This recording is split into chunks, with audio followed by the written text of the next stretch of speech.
Alright, hey there friends and fiends, we're going to jump in and do a stream today. So, thanks for hanging out and jumping in along with me to get things started here. Just pulling the last bits up. It's every time I sit down and go hit the stream button, then go, wait, I've forgotten like 3 other things I need to do, and then I have to run off and do those things.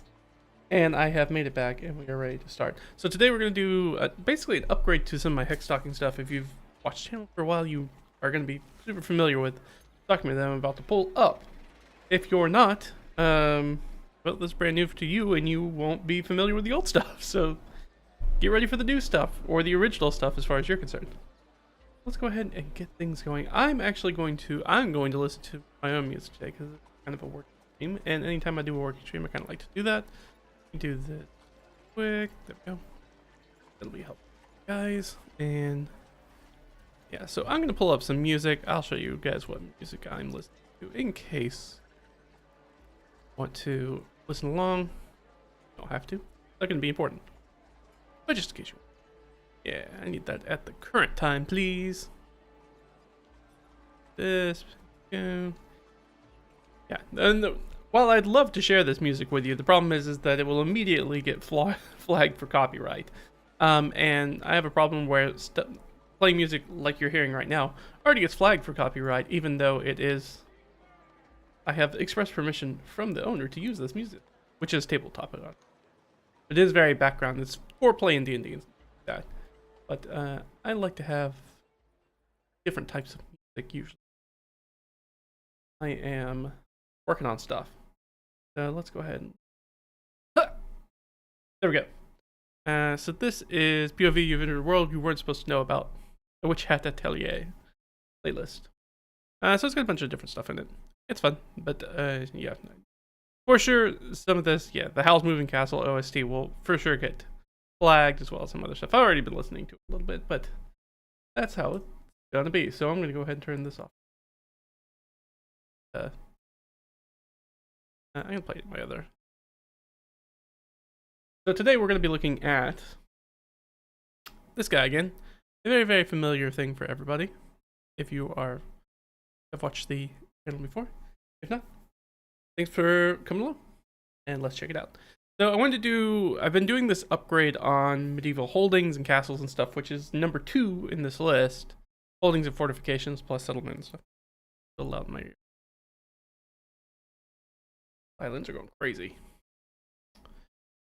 And so I have some stuff there, but I wanted to a little bit more robust, a little bit more in-depth.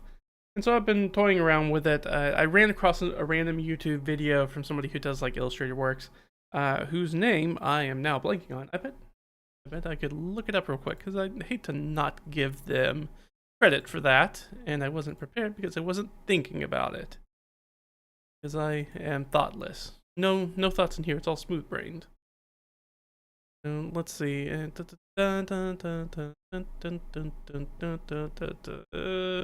tell I watched this a little while ago as I go through my history on YouTube. Where are you? Where are you? Soon. I know you're here. Oh, I rewatched this. Oh, this is gonna drive me crazy. All right, I'm sure I can. Up though. If I look this up, I'll be able to find it. Yes. Grim Dream. There we go. I knew it would bring up something else. I was looking actually at a different video of theirs. But...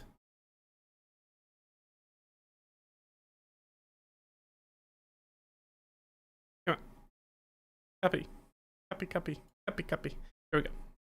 Because I hate to not show them, give them some credit. So, Medieval Obstacle Course, which is about castles and kind of stuff. That's it. Grim Dream, they do architectural drawings for the most part, it seems like. I found my way onto this and I was like, oh, that was very fun. Very cool. So, give that a check out if you would like. Find it. Alright. So, working on number 2. Number 1 is settlements. This list. 1d12 or 1d20 roll table, depending on how we're rolling it for building out like a hex map, as I am wont to do. But on number 2, and we can hop down over here. Go back up to the top. So holding our fortification, hold or fortification is the cornerstone of the feudalistic state. They combine local area administration and military base, mostly held by nobles and their vassals. These locations are also overseen by religious leaders and appointed regents. Sometimes it's a freehold, sovereign land held by mercenaries, independent nobility, rebels, robber barons, bandits, outlaws, guilds, etc. There's a lot of people who could hold this, but really, most of the time it's going to be nobles. And this is just how I break it up. Obviously, you don't do it that way. This is kind of the way the numbers, looking at a lot of different numbers historically as to how I wanted to break it up. So about 40% of the time it's held by a noble.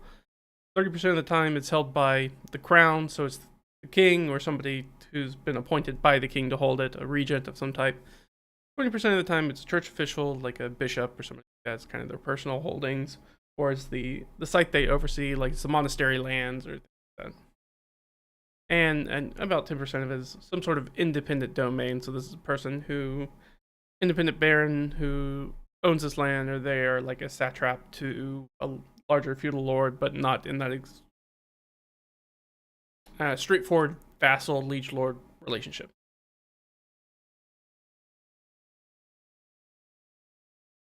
It could also be like an independent city that has its own charter or whatever. Land sublets, all this stuff. Does not include monster layers, because we have a whole different role thing for monsters. So essentially, this is the thing that I have recooked. So in the beginning, it was really, really super simple. Oh, you found out what this was going to be. You rolled 2d6. You take the higher result for Atlas or region points of interest. Those are the two larger sizes of hexes, and the lower side for county or local points of interest.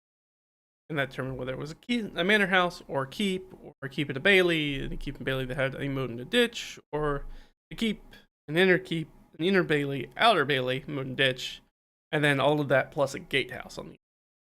But even when I made that, I was like, that's not the totality of things that could show up in a castle, and there's a lot of stuff that could show up in a castle, because these are generally castles in disguise. We're just talking about the parts of the castle.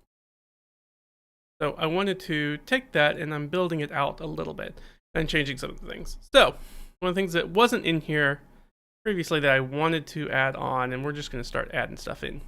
Make this really easy. Actually, you know what? Let me throw you back to me real fast. I think this will be good, because I want to, well, I guess I could do, I was going to say I could have another page in here, but it's like I don't want to add another page to this document because I'll forget to remove it.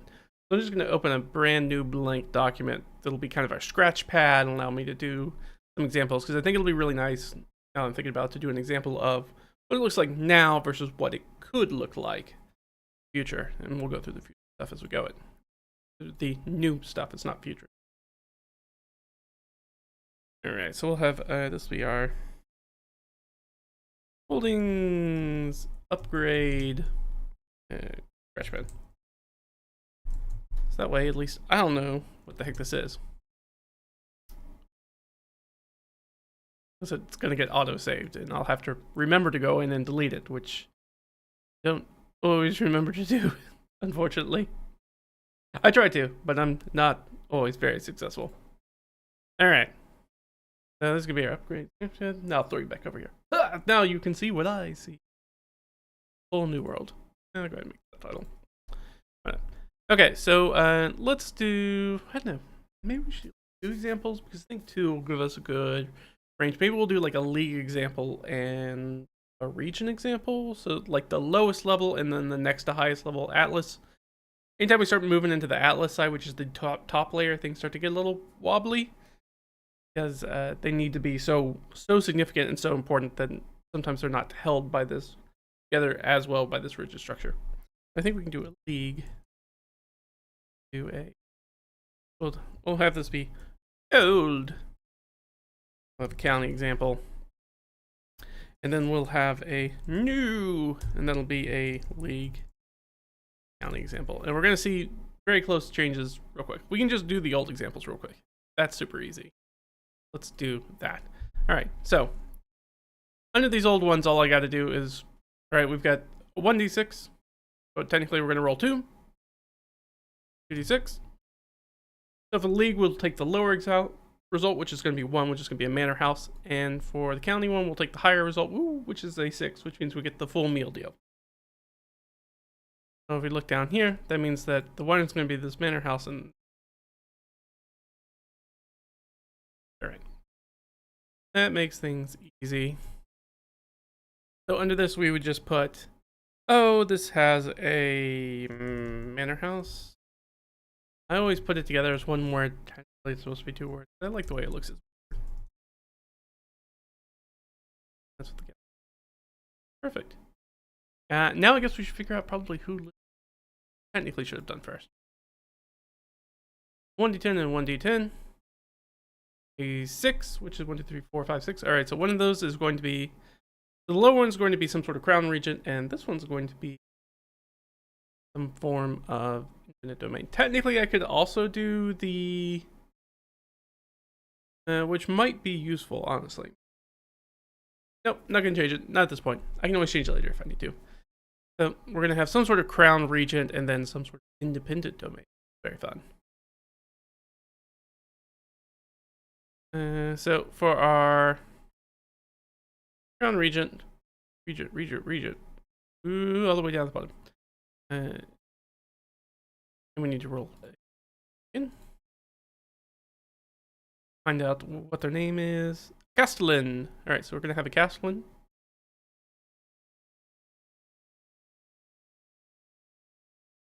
I'll just put in here that they're crown regent. So this is somebody appointed to administer the king's lands, essentially. Or queens, or whoever's in charge. Doesn't really matter. The important thing is that they're not a part of the nobility, and they're not part of any sort of religious institution. They are just an appointed kind of governor. And this one down here is going to be, they're going to be independent, and we'll find out what kind. Here. So, okay, so let's another D10. We'll do the county side. We need the, go back up here to these guys over here. We'll just take the, we just take the nobles and we go down to the county, and I rolled something. What did I roll? 7. A 7. Okay, so some sort of viscount, which is very interesting. That would be a very weird one to have. That if I was doing this for an actual place, I'd be like, how would you have a viscount? Who are they vying to? They're in charge of their own stuff. That would be a situation where I might re-roll it right now. And get a 10. And get a marquis. Also, a little bit weird because of a marquis is like a marcher lord or like a margrave or something like that.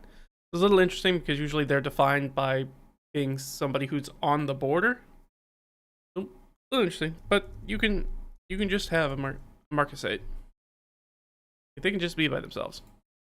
It just, again, is a little bit weird. It's not like just having a baron or a duke or something. We did that. So, you know who these people are, kind of know what's going on with them, and as far as the old stuff, that's all we needed. That's everything. So that would be all the information that I would get from doing these tables. And the more that I fill out more and more hex mechs, the more I'm like, I kind of need, I need a little bit more, mainly to make each one feel a little bit different. Because it can very easily, when you're only rolling like 2 different things, that you can end up with a lot of the same thing. And that's not necessarily bad, but it does, I think, in the minds of players or people who are looking at the world, trying to keep one manor house straight from a different manor house can be a little bit difficult. They would also have a name, I guess. Technically, they'll have a name. And right now I'm still using the same naming tools, though that is another thing that's on my docket to potentially make changes to. If we hop back over here, we go up to that very first page, we go down here, and there's a little names thing. We'll do that. So we'll do D6 and D10, because that's probably what I'll have to roll next. Which one? I don't think I need to do that, because I believe that's just identifier. Yeah, well, I did. So just an identifier, and 9. Okay, so this place is named for some sort of sentiment. So, and that's it. We can name it, might name it something fun. We'll do this one up here. We might call it like Clemency. Some sort of sentiment or feeling, some sort of kind of like abstract thing that it's named after. Like when you come across places named Patience. That's the kind of name that we're talking about. You know what? I'm gonna make this fit. I did that earlier. There we go. Now you can see things a little bit clearer. Sure.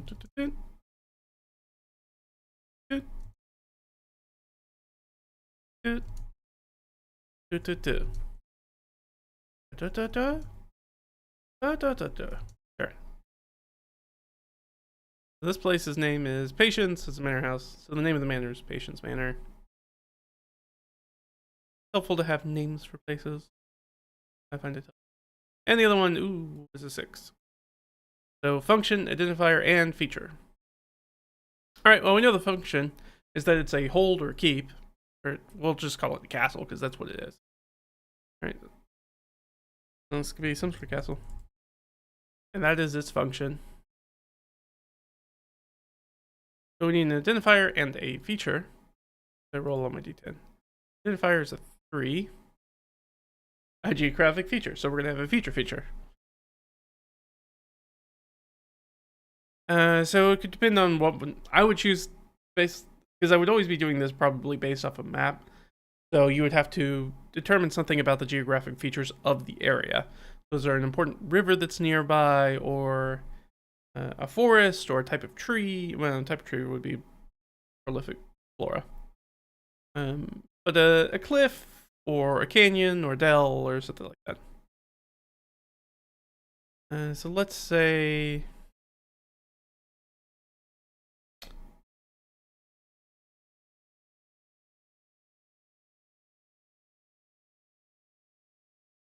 we'll call it something silly like Oxbow Dell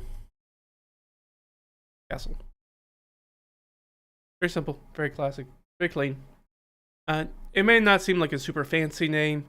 It tends to be just the way that we name things. In true kind of reality is that we do most things we don't really give super fancy names to. Most things are named very, very common things. It's just that is a monosyllabic, like English speaking perspective issue, point of view issue, when we look at something and be like, oh, this place is named something fantastic in another language, and then you find out that it's like, oh no, it's called Oxbow Dell Castle.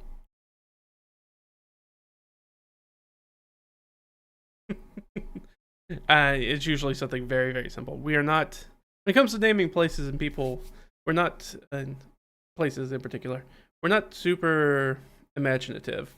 We tend to be very, very literal and descriptive. Like the amount of places named Green Mountain, or which is just Green Mountain again. And there's a lot of those names.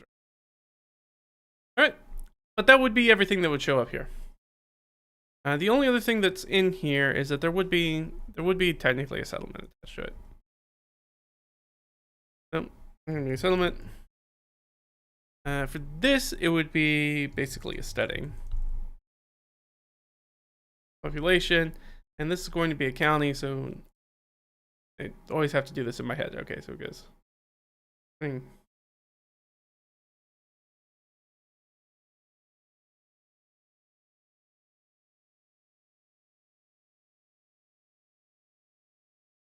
Wait, this is supposed to be region. That's why I'm getting confused. It's supposed to be, you said you region, not county. That's why I'm getting confused. Gotcha. Because I was like, wait, that doesn't make sense. That's why. Okay, so this will be a village.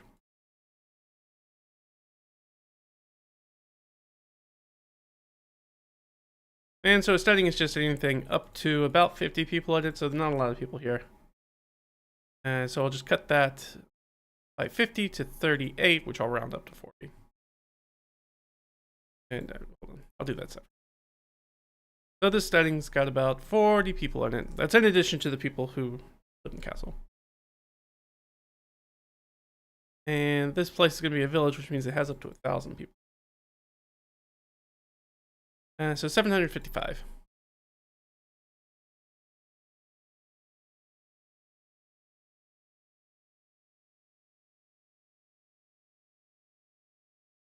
So if we did want to change it, we could have said, oh, it wasn't castle. Maybe the function was in fact village, if we wanted to do that.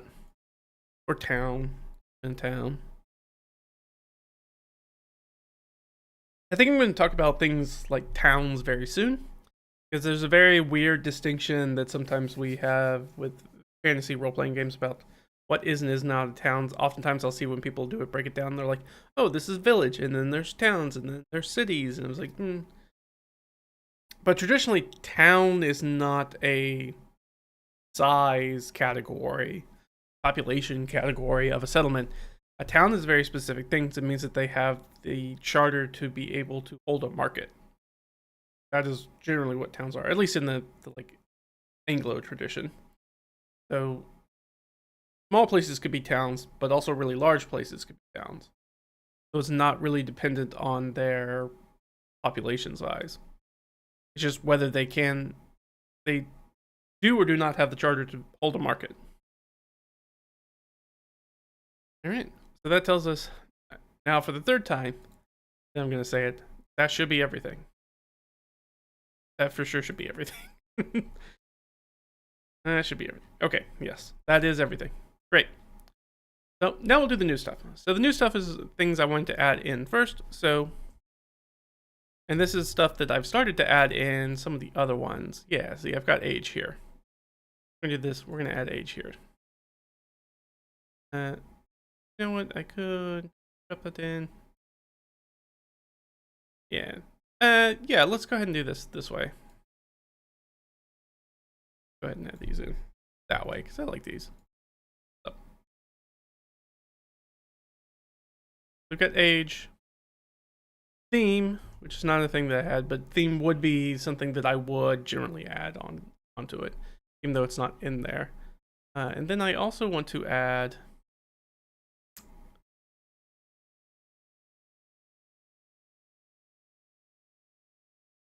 Did I do that? Yeah. Did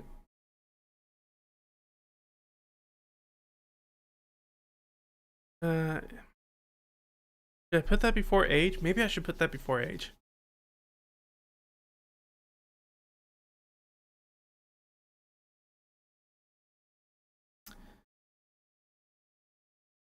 I'm looking at this chart because it means that I can't make anything a 1. Even if I don't make it a 1, that's still fine. Okay, yes. I'm good with this. This is all very rough working, so I'm still thinking out loud, or thinking internally, not even out loud as I do some of this. So one of these is, okay. 26 rolls by X size? Yeah, I guess so. Going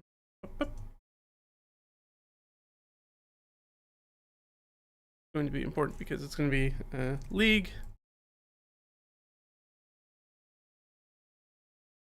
$1d6. I'll get this big. Then we're gonna have our county, and that's just gonna be 6. Great. We're gonna have region. It's actually 2d3. 3. And then we're gonna have is 26 at advantage. So why am I doing this? Because this will help differentiate the results. I don't like that. This will help differentiate the results by the size of the hex. Because one of the things that I would often end up running to, even though it didn't happen this time, is that I would end up running these being reversed.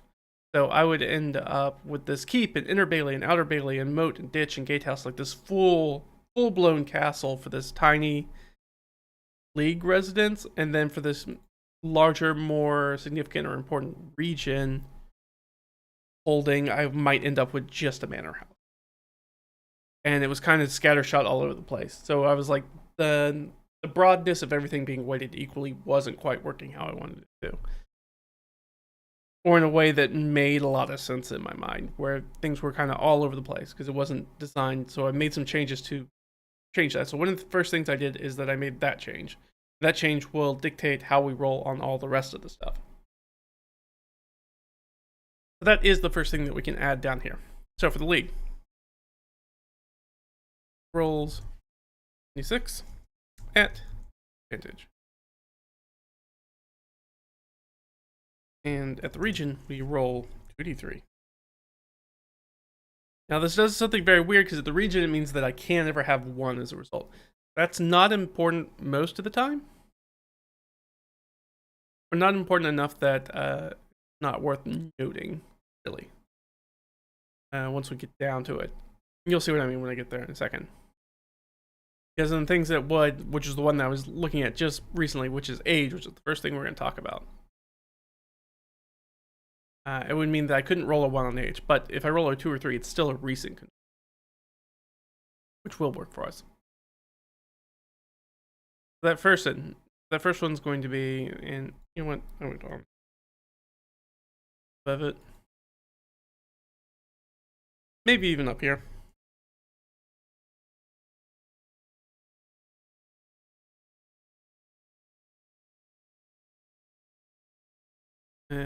Sure, I'll make these italics as well. I don't think it really matters, but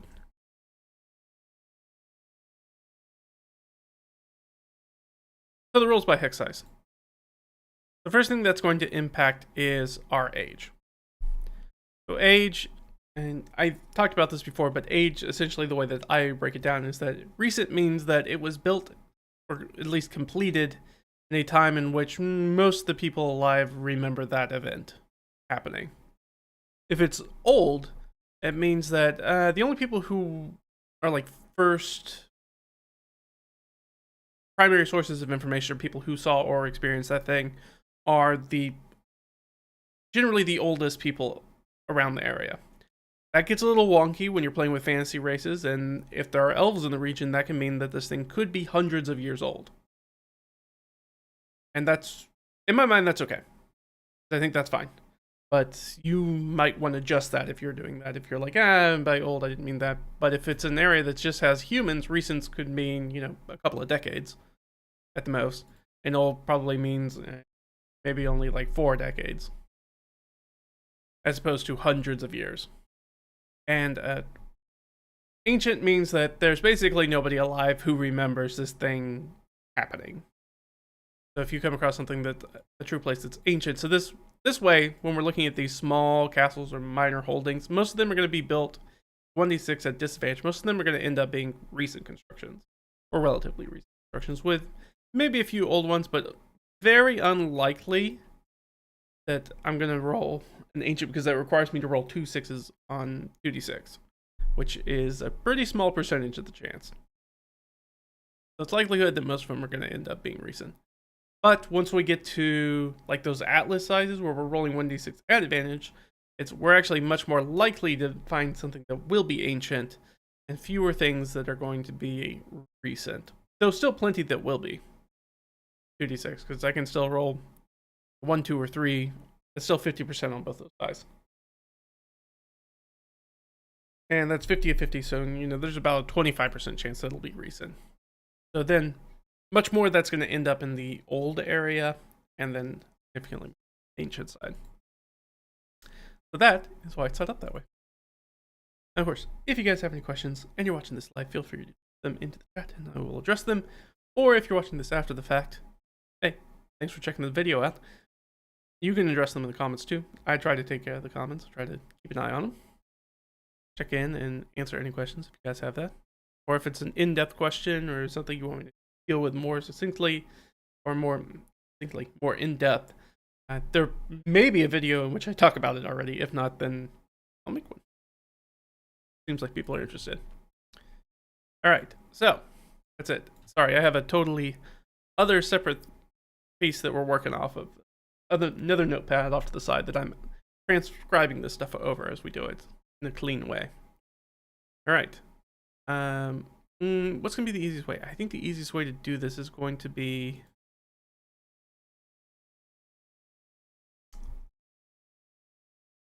So this is going to be 1d6.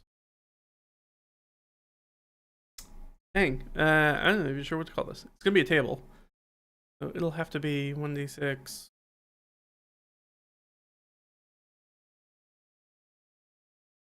Home type? Home type doesn't seem like the right way to say it. It's fine. Like I said, a lot of this will probably end up being changed. I'm sure I can't think of the name now because I didn't name the table when I was making it, but I'll probably think of something in the future.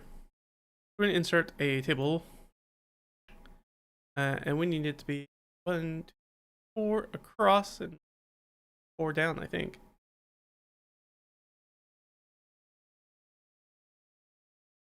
I mean, yeah, it's fine. Like, technically, we kind of need 5, but that's fine. And so we're gonna go with type. So this will be settled. Those who have been with us here before are gonna know these titles based off of how I do hex crawls. Is that usually I have hexes either end up being settled hexes, which means there's a lot of people that live there. They're very highly built up. They're very civilized. Marches, which is more frontier. So it's about 50% put together and 50% still relatively wild. You get into the wilds where most things are just kind of you're in uncharted wilderness for the most part. So we're going to have a house or hall. And, I said I was going to do this. I don't think I can get it all in there. Yeah. Ugh, I hate that.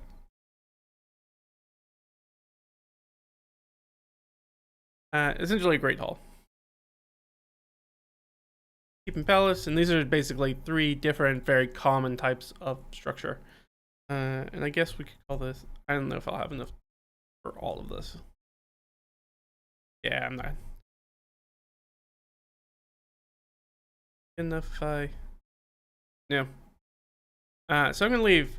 One term is a very specific Germanic term, so I'm going to leave it at Tower House. Steel Tower. In likelihood, those will show up through 3, 5, and 1 through 2.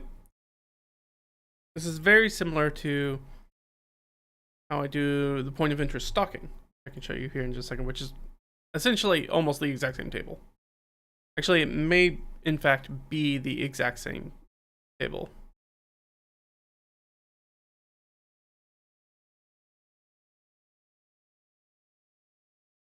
Which is right up here, I think, on the very first page. Yeah, so you'll see it right here. The occupation 1 through 3, 4, 5, 6. It's a little bit different, I guess. But it's almost this exact same table.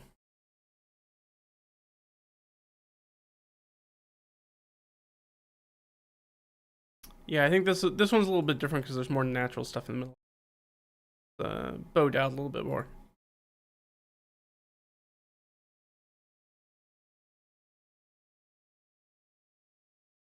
Yeah.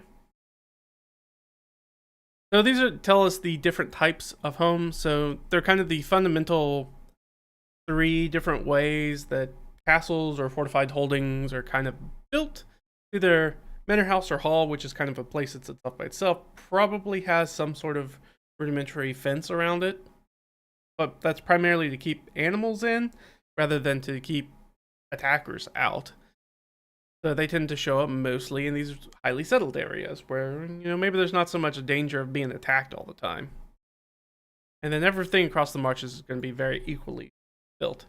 But you're going to see very few of these out in the wild, because if you're in the wild, there's all sorts of wild animals and monsters, nasty beasties in DnD style fantasy world. Kind of on the fringes of civilization, nobody's coming to your aid, there aren't any friends. Neighbors might be miles, maybe tens of miles, maybe even further than that, maybe even hundreds of miles away. So you're not getting help from anybody soon, so you just have a hall split out in the middle of nowhere, and if you're attacked, you might be as good as dead. So those don't show up very often, or they're so newly constructed that they haven't had a chance to build up off of that. In the middle, we have keep and palace. So this is probably what I would say most people think of when they think about a castle. Usually there is the palace, which is just the residence of the lord. And then in addition to that, there is the keep, which is the fortified stone hold of the castle. The most like central fortified position. Can you live there? Yeah, but it's really cramped and it's really meant for defense. So it's more of a defense building than a place where you live all the time.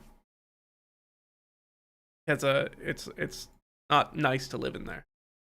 And so those have about a 33% chance showing up at settled lands, about a 50% chance showing up on the frontier, where people are like, I need something that's really defensible, but I also kind of want to live in a better situation. And then have about a 1/3 chance of showing up in the wilderness.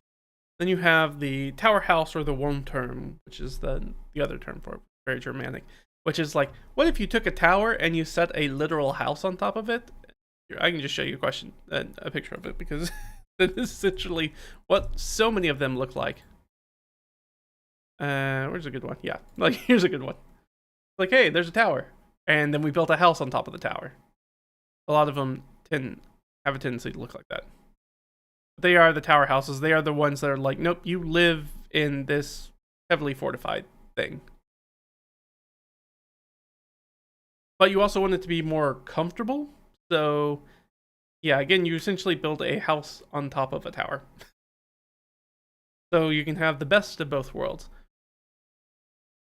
And that is how it was at least kind of explained to me, is about this is generally the person who can afford to have 2 buildings is a much richer individual, because I can afford to upkeep the keep, which most of the time just kind of sits around. It's a big building that I have to maintain, but often doesn't get a ton of use out of it, because you really only use it for when you're being attacked or sieged. Whereas the tower house is like, I mean, I need that, but I also want to kind of live comfortably, but I can't afford to maintain 2 separate buildings. So why not? Porque no los dos? We'll make it both those buildings in one. And then the manor house is like, we usually for a safer place where it's like, we probably aren't going to get attacked, so we don't. Manor house has some like utility fortifications where it's like, oh, well, the entrance is still on the 2nd floor. So it's really hard for attackers to get into. It's not going to have windows and stuff on the lower levels, things of that nature. But is mostly just a house with a little bit of defensive qualities added to it. And so this will show up a lot more in the settled areas. I think that gets us all of this. Alright, my music is going on me.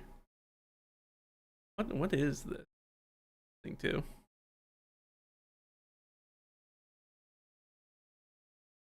What is 127? Oh, it doesn't tell me. It's not broken down. There's not timestamps on it.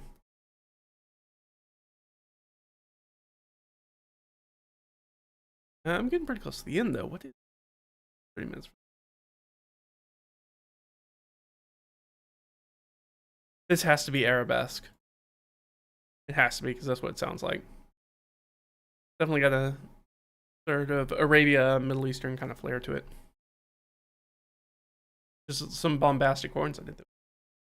Catching me off guard. Alright, go away. So, we've got these things, so let's go ahead and roll them for our examples. So we can already see that these examples are going to be quite a bit different. Alright.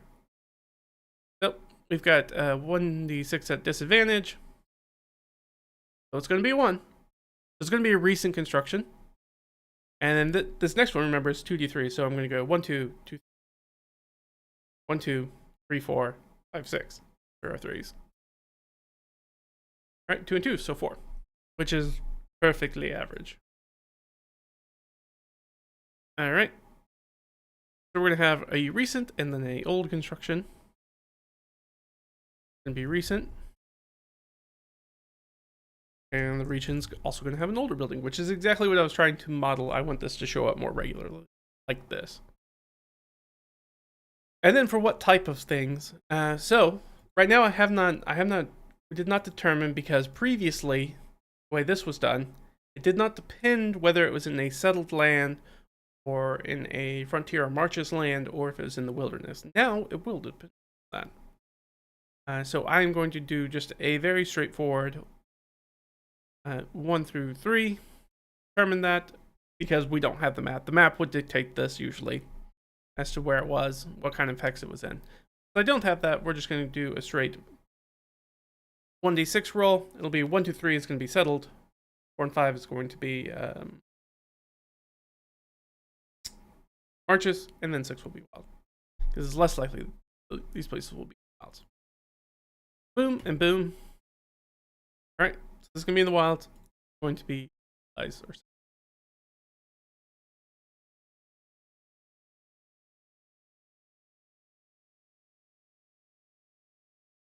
And we'll see. I use those terms very interchangeably. All right, so we know this is in the wild, so it's going to dictate we roll. So we know that we're looking at this vertical. Sorry, this vertical. Remember that we're rolling a 2d6 and we're taking the lower, because this is a league hex. 2. That means that this is going to be a keep and palace. So we know already, I know from that this is a place that has some amount, has some affluence. It's recent, it's a new construction, and they constructed 2 separate buildings as the interior of their castle.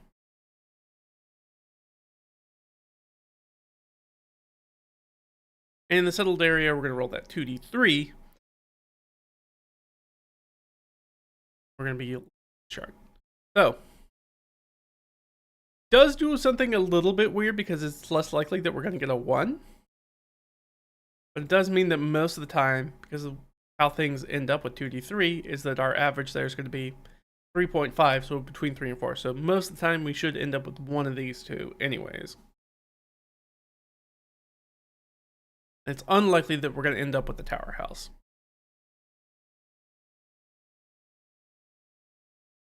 Alright, so that's a 3 and a 1. That makes 4. So again, same thing. We're going to have the keep and palace. Palace. So already given us quite a bit of information here.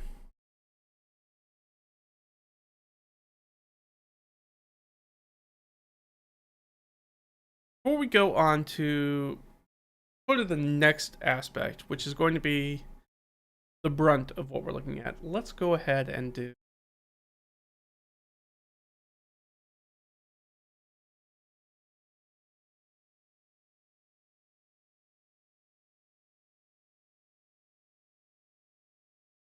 I haven't noted. Okay, so I haven't noted here. Remember, like, where does things show up here? So, a region will include a village. Our league is going to include setting, which, by the way, is up here in settlements if I ever needed to look at them. So, setting has about 5 to 50 people in it. A hamlet has 50 to 400. A village has 400 to 1,000. And a city has about 1,000 to 60,000, and capital is going to have much larger than that. So, capitals only show up if I roll a 1 on an Atlas hex. Doesn't happen. There are not a ton of these super, super large cities. Which, by the way, probably doesn't seem very large for us in context. Certainly, I have never lived in a place that had less than that amount of people in it. So, I did consider that a capital city. But in the terms of a pseudo, vaguely anachronistic medieval time period, this would be the upper ends of most, certainly in Western Europe, sized cities. There are a few, and I think like maybe Moscow had that many people, had like upwards of 100,000, and then potentially some places in China also had hundreds of thousands of people in there.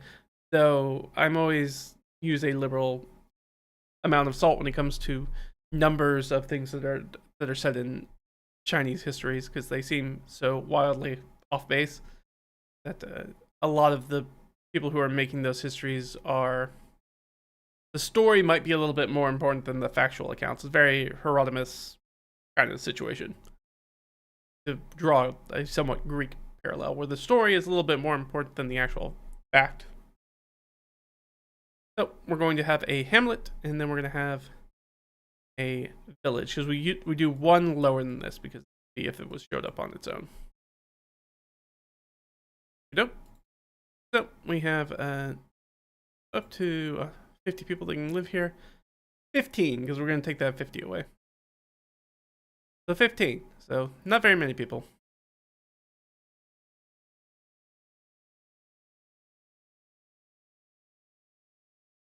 We also didn't determine who the person is yet, but we'll do that here in just a second. I should have done that first. That's my bed. We're doing everything out of order.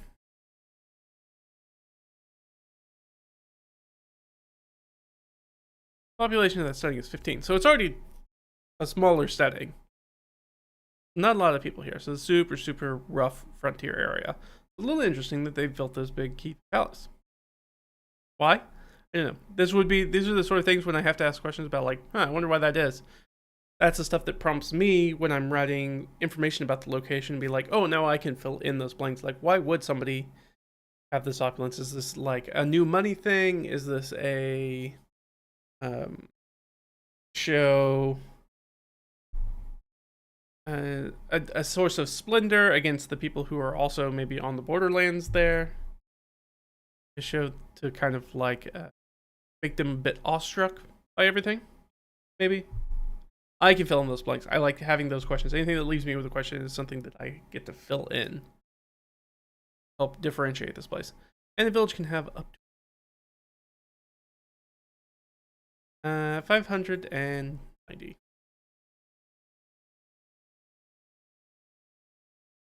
So, not as many people here. And let's find out who's living here. And a 10, so that's going to be a noble.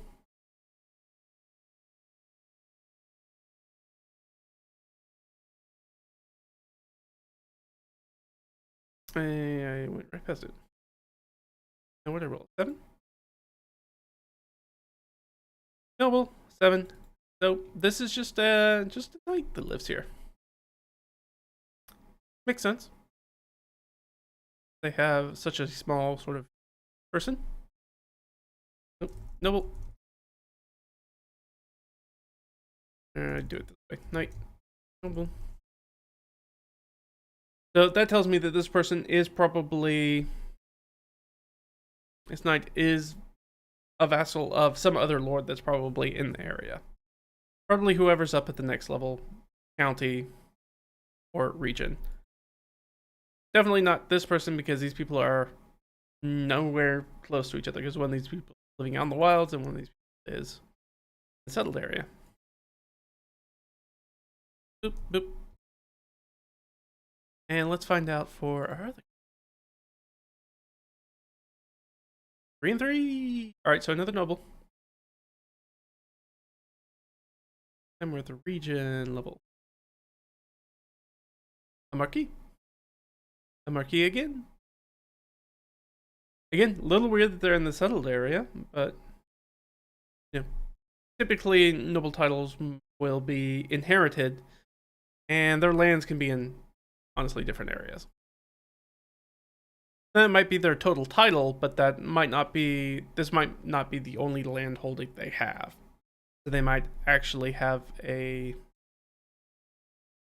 border march area that they're also in charge of. That tends to be how that goes. A marquis, marcher lord of some type, oh, noble.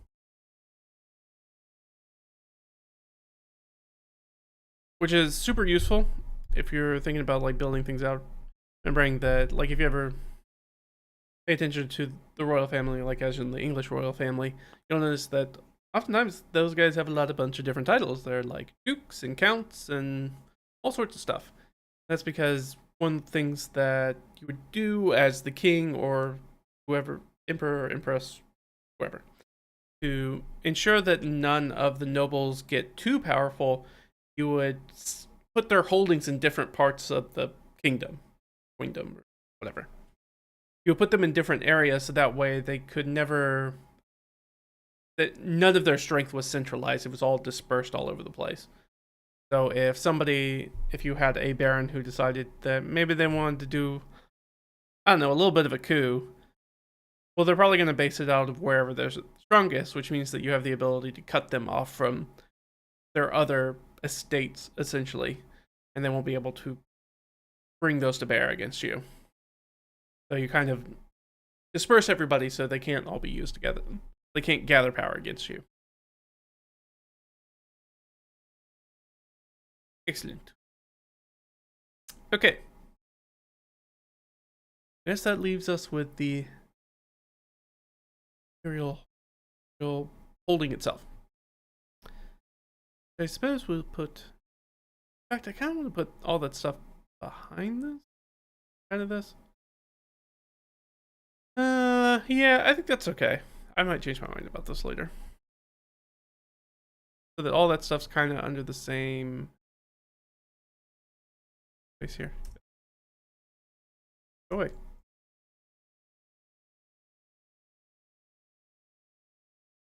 Alright, so, 6, we're gonna call this Benson.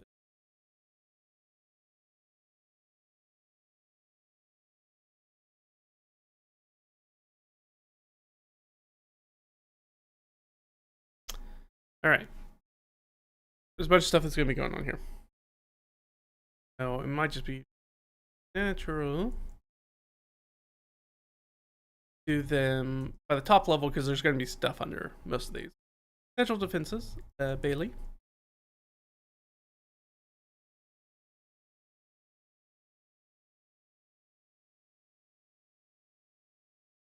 Most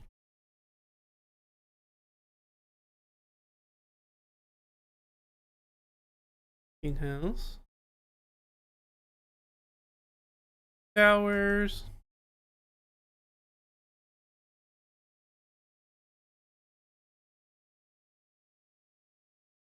drawbridge or drawbridge to stonebridge, and then we're gonna have a forward Barbican, or even though I suspect moat house is a totally invented term for D&D, that's fine. Probably because they didn't know what they were looking at. Maybe a Barbican. Moat house, by the way, famous D&D dungeon, old D&D dungeon. That is basically the beginner or like the primer to Temple of Elemental. I don't think I've ever run it. I played it once, but I don't think I've ever run it. Very interesting. It's very old style dungeon. Almost quintessential in that way. Alright, so we have these 1d6. We roll them exactly the same. So, the only thing was as a result.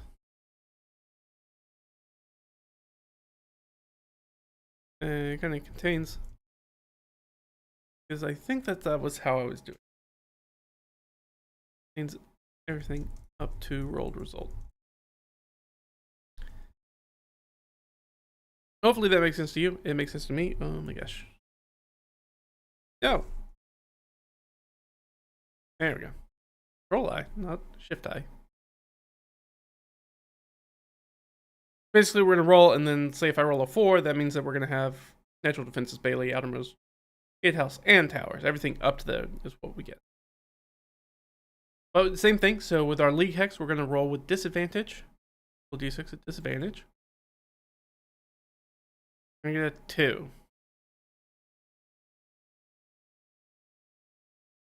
We're going to get natural defenses and a Bailey. Kind of would go here. I don't know. I keep swapping about like what order to put things in.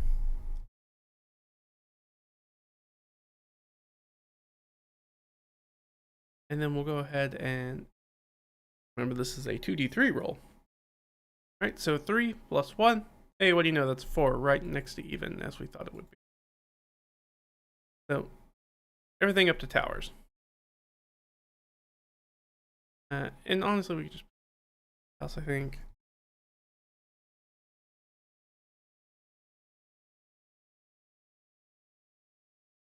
Even though technically, if there's a gate, there's a gate. Kidding. I have issues with my own nomenclature. Alright, so we've got to keep balance. We've got natural defenses. And the melee, we got a gatehouse. We got some towers.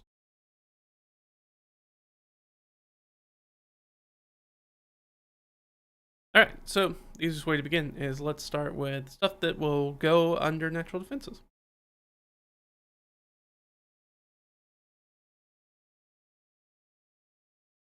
I know wish. I'm sure I can figure out how to do it later. Change this to be numbers as well instead of letters. This could be a mott or hill. Mott, technically not a natural defense, but it's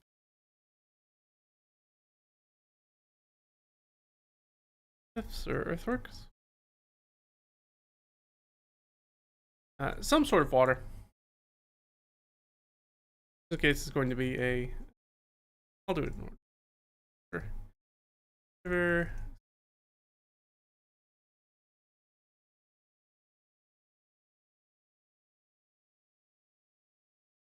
And here we'll do conveyance. So it's either a bridge or ferry. Like how do you get there? There are a lot of instances in which there are castles or things that are built on islands in the middle of lakes. So you got to be able to get out to it. If we look back at something like, I can't believe I'm going to legitimately reference this, but Monty Python, or really any Arthurian legend where they're going towards the keep in the middle of the lake. Castle in the middle of the lake is, hey, there's a ship that takes them there. So that could be a ferry, or most of the time that would probably be a bridge that they put, because it's kind of a pain in the butt to rely on boat. Both and how quickly people can make a thing back and forth, but also the transport of goods becomes very difficult. Everything has to come in and go out by boat. It also means that you can't bring to bear your, assuming you are like this person, our first person to be a knight, you can't generally bring your chevaliers to bear because you gotta be on horses.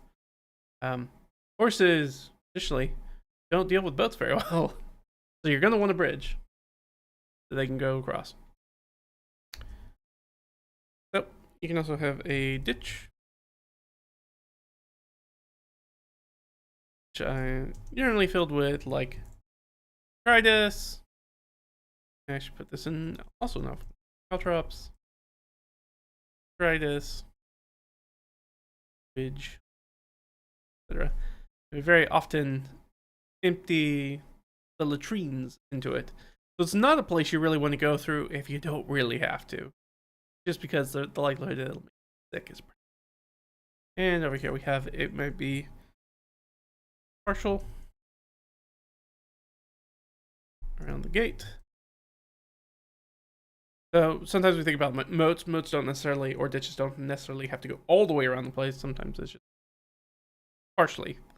Just the part where to stop access to the easiest to breach place, which would be the gate. Or it could be a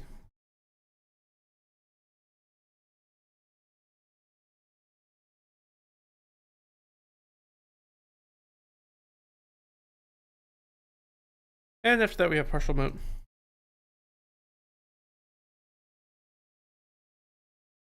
Around the gate.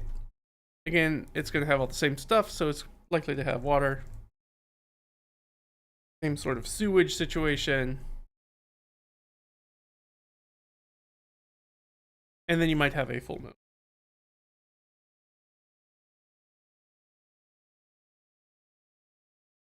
With Woodbridge.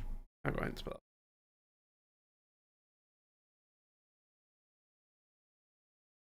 We're specifically calling out wood here because one of the things that you will do is that you want a bridge that you could destroy very easily if it became down to like a siege or something that you were trying to stop.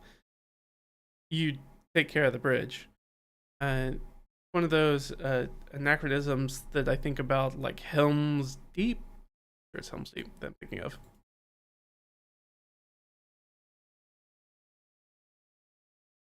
Yeah, like this guy. Like, you generally don't, like, that becomes a weakness, and it's a weakness in that battle where they're trying to force their way in through the doors, right? But if you just destroyed this causeway because it was made out of wood, then how do people even get to the gate of the castle? Which makes your siege much easier to hold while you wait for, you know, your friends to show up with their horses. So that would be a reason that you would specifically want a wood bridge, even though that's a ditch and not actually a moat. All right, so the important thing here is that even though it's not dictated here, because we're using letters, is that you would also roll the d6 here as well. And I kind of go back and forth on this, so I'm not sure where I would land on it yet. Because I think, yeah,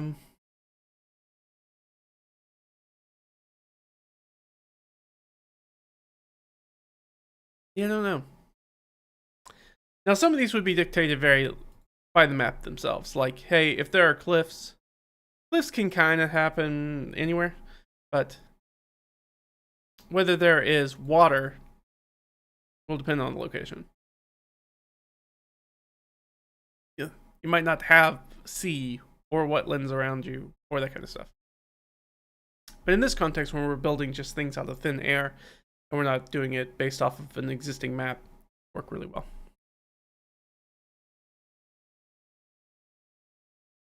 So let's go ahead. And roll for the next. We're at disadvantage. Yep, we rolled a 1. So it's going to be either a motte or a hill, and that's pretty much it.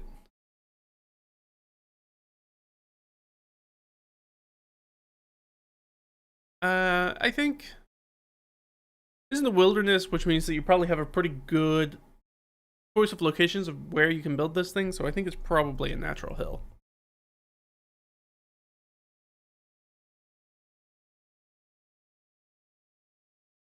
The other way that I've looked at doing this is potentially rolling again until I get a doubles. We could try that out here. I would roll the same thing. You'll find out that, which I also like because it means that these lower end holdings, the like smaller holdings, generally have fewer defenses, which I like. So this thing doesn't have, this a hill plus earthworks plus a ditch plus a moat or something like that. It's unlikely for that to happen. And then let's roll 2. Right, that's 2 plus 1 is 3, so that gets us some sort of water. And then 6, so a full moat. And 6 again. Okay, so that would be it. So we're going to have some sort of water. I kind of like the idea of it maybe being a wetland, because that's also a very common place, even though that's terrible for foundation work for a heavy structure, to set it in a wetland because the ground tends to shift a whole bunch, but also is incredibly defensible. So a wetland with a full moat and wood bridge.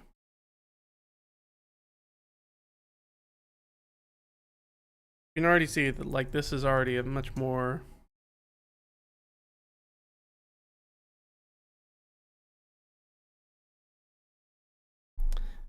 defensible place, even just from that alone.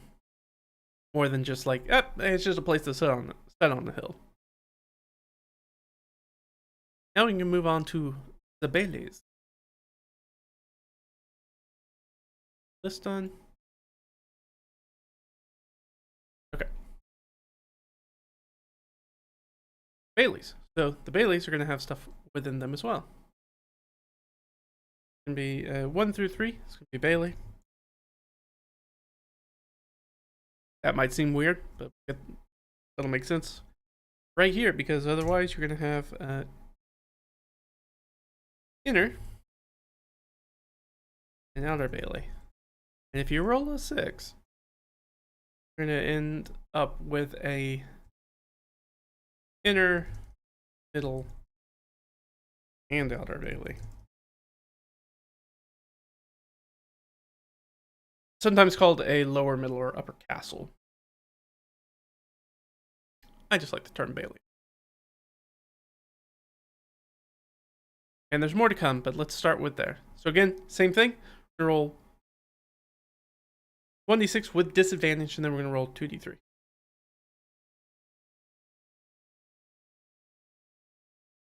Alright, so a 1. So we have 1 bailey. 3 plus 1, which is, hey, what do you know? It's 4 again. We'll end with an inner and outer bailey. Don't have to change anything here. That's a bailey. This one's going to have an inner bailey. I have an outer bailey. I'm going to separate here. And we still have a little bit more on those. So the construction of the baileys.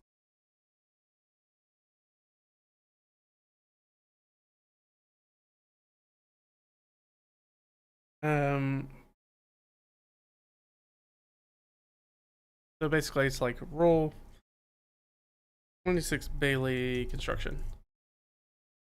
We're starting to get a little, as you can tell, we start to get a little bit into the weeds, which I like, but it's not for everybody, I understand. Sometimes you just like, a castle's a castle. That's perfectly fine. And I always try to make sure that people are aware of this. This is a way to do stuff like DnD. Do you need to do this? No, in fact, it's generally not a good idea. This just happens to be how my brain works and how I like to do stuff. And makes the world building and GM prep of stuff, or Dungeon Master prep of stuff, fun for me. I enjoy this stuff. But it's not everybody's cup of tea. Literal cup of tea. So I understand. You don't need to do this by any stretch. So, 1 is a Timber Palisade.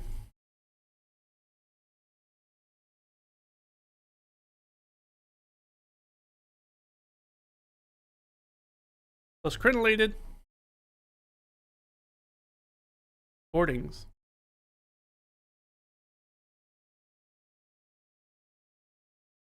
And this becomes a stone curtain wall.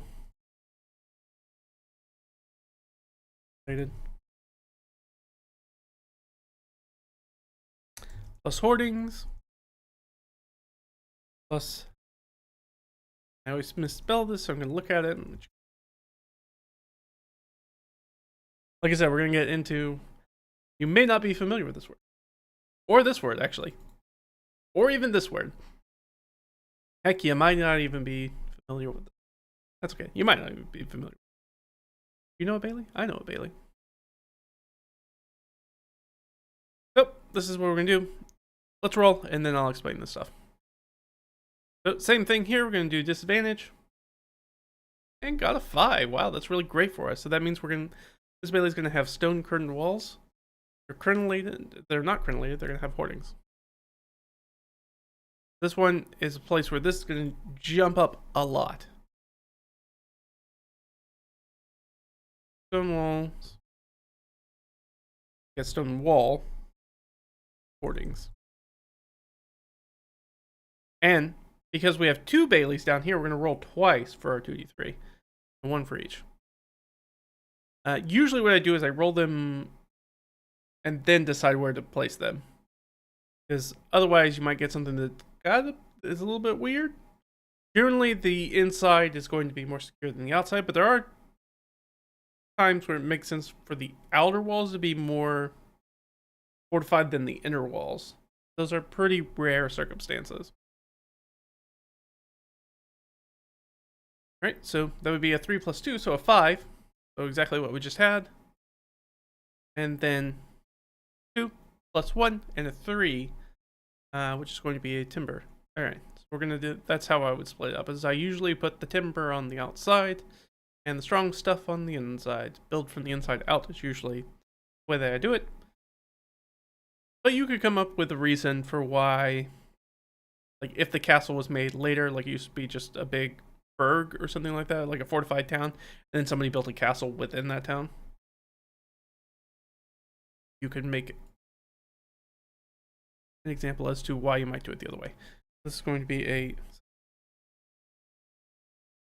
stone wall, hoardings, and the outer bailey is going to be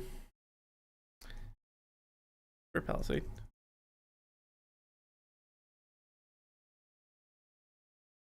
Did I roll? Also with hoardings, right? 2 + 1, 3, yes. Alright, so, great. That's all done. We can start to see that these places are coming together a little bit more. We already have a lot more information than we did on these old examples. So now we have this place that's, alright, in the wild, we thought it was weird that in the wild it's got a keeping palace, which kind of shows a bit of wealth. But also showing wealth is these stone walls with hoardings, because that takes time and a lot of money to build. So it might be a situation where there may just be a quarry that's nearby. So their access to stone is maybe greater, depending on where they're building. So that's why they've chosen to build with stone instead of using a lot of timber construction. Maybe. Hard to know because, again, it's not set into any particular area of a map, so it's hard to, you don't know what the actual geography of the place looks like, whether that makes sense or not. That means we get to make it up. So I might say something like that. Or that this place is small and it's new, but it is a very, very important place. They have poured a lot of money into it. They want it, it holds a very important strategic position, or something of that nature. Down here we have a keeping palace on this wetland. It's got a full moat around it with a wood bridge to get into it. So that sometimes, depending on how you do it, you can have this moat be on the interior between the baileys, or it could be fully on the exterior. Kind of up to you, however you want to do it. Since it's a wetland, I would probably say that the moat's fully on the outside. Otherwise, it would make it seem like the outer bailey's timber palisade is probably not set on very structurally sound land, which means it could just fall over. Not good. Not good defenses. But it is also a timber palisade, so maybe that's why they built with timber, so they could just ram it into the earth. But yeah, we've gotten a lot more information out of these already. Oh, I said I was going to explain these things. I'm going to let's just do this time doing some Baroque flute music from Javier Diaz-Latour. Don't know if this is going to complete this. Accidentally Grim Dream. Alright, so talking about these. So bailey is just a fancy word for like the enclosed courtyard area of the castle.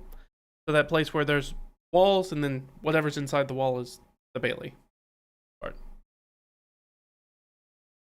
And you can have multiple baileys. Sometimes they are concentric, as in that there is a large outer bailey, sort of middle bailey in the middle, and a inner bailey. Sometimes they are not. Sometimes there's a bailey over here and a second bailey over here, and there's just a bridge in between them. Trying to think of an example of that. Motte and Bailey castles are kind of like that. You can pull up an image of that real quick. Generally how, well, some of them are made that way.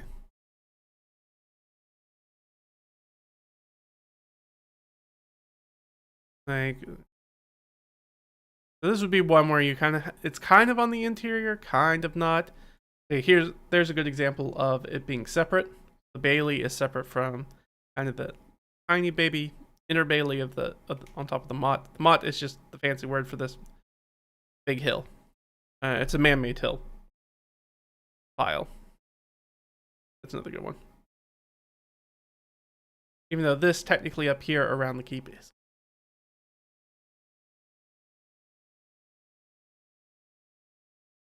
Those are baileys. Timber palisade, which is just what we're looking at. That's timber palisade. Just big, the sharpened log wall. That's palisade. All you really need to know about it. On top of that, you can have hoardings. There are these guys. So these wooden walkways that are on top of the walls that allow cover for any of your archers, and also allows people to like drop rocks on top of people who are attacking the walls below you. That would be a hoarding. Almost always built out of wood. I think. No, actually, I think just always built out of wood. Like they're ever built out of anything else. Built out of wood, which means, unfortunately, they do catch fire. And that is also why we don't, if you see a lot of old castles, don't have any hoardings on them. Wood tends to rot or is burned away. So that's why. All our old ruined castles don't have any of that. Unless they've been re-added most of the time. That's hoardings. Crenellations is just the part where it goes up and down and up and down and up and down and up and down along the walls. It gives you areas for people to hide behind, and then shoot from. Drop stuff down. Matriculations are stone hoardings, essentially. Crenellation, yeah, it's just this part. There's a little key pattern. Merlins and crenels. And then matriculations. It's sort of when it's the top of the wall, when you have that classic tower thing where the top kind of sticks out a little bit. It's because of this. So that part is actually hollow, where you can drop stuff or shoot arrows directly down on people below you. It does the exact same thing Hoardings does, except that these are, as you might be able to tell by looking at it, incredibly more expensive to build because they're made out of stone. Also requires a significant amount of engineering. Much more than Hoardings do. Lighter, cheaper materials. But, matriculations don't burn, which is nice. That's one of their strengths. And they could probably handle a blast from a catapult or a trebuchet. Maybe. Because that's going to smash right through a hoarding. Right, which brings us to gatehouses, because gatehouses are on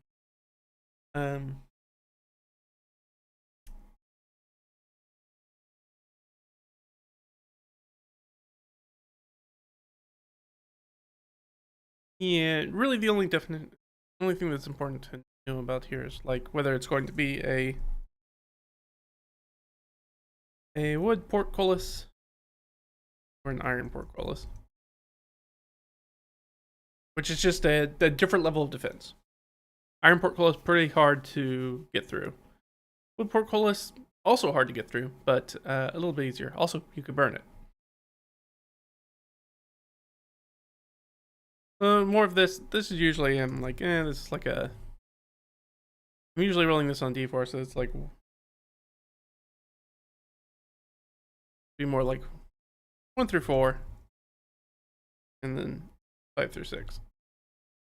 So every Bailey will have a gatehouse in it. If we rolled that, so we can just roll 4 of those. Again, we're rolling 2d3 this time. 3 and 3. Okay, so we definitely have 1 iron portcullis. And 3 plus 2, which is 5. So 2 iron portcullis.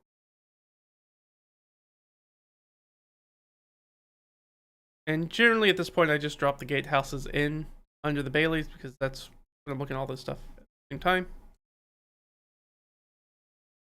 It would be like gatehouse, iron portcullis. And down here we have gatehouse with iron portcullis.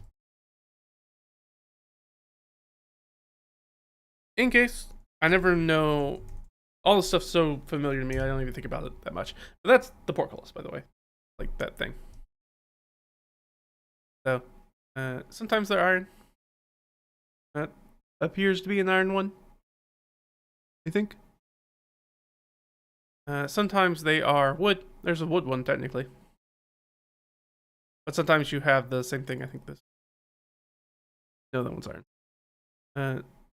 Sometimes they are wood and then reinforced with a bit of iron. That's for sure an iron one.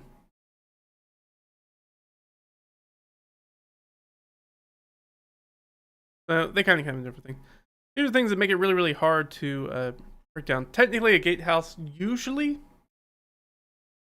will be like this. It will usually have two. They'll have an interior and exterior one. Which, honestly, we could add that, because there are places that only have one. But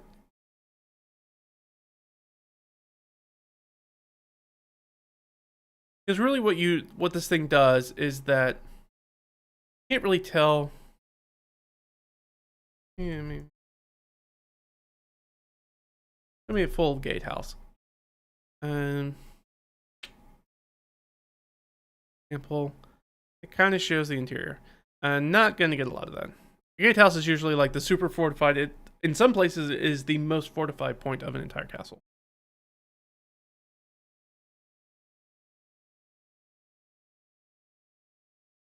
But often, I'm trying to look for a picture that shows the double portcullis. I don't think even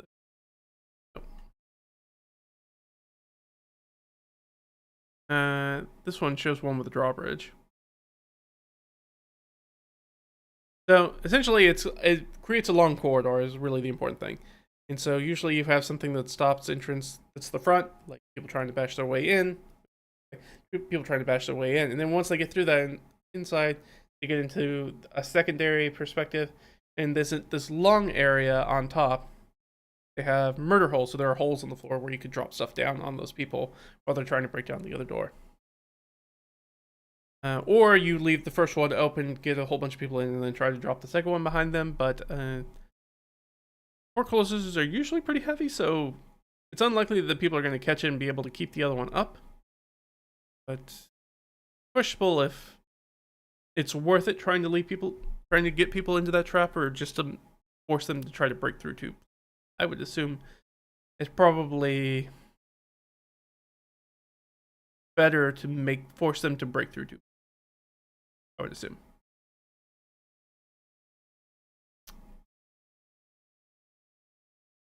But we could change that if we wanted to. It just kind of depends. There's probably the area that I'm the least happy with kind of right now. So I might change this later. As far as how I do this, I might decide it's like, oh, wood portcullis, iron portcullis, double portcullis. Double portcullis.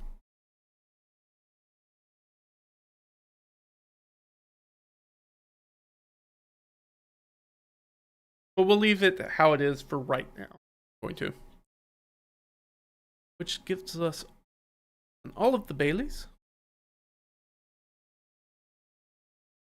I'll go ahead and add murder holes here. Gatehouse. Or I guess I should gatehouse. Holes. And wood portcullis or iron portcullis. And we shall move forward to tower. Towers, same sort of thing. Another 1d6 situation. Now, right now, we're only rolling the 2d3, so it doesn't really matter as much. Chance that we could end up with a flanking gate. But probably not. We're probably going to end up with, based off of how the rolls have been thus far. Ooh. Corners, and then at 6 we have walls. Oh my gosh.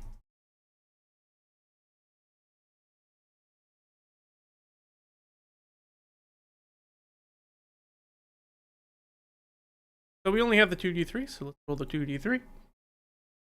Because our other guy, our League 1, he's done. Ooh, hey, what do you know? We rolled a 4, like I thought we would. So we rolled a 4, so we're going to have both of these. So we're going to have flanking the gate and then at the wall. And technically, I guess I should put the... for Bailey.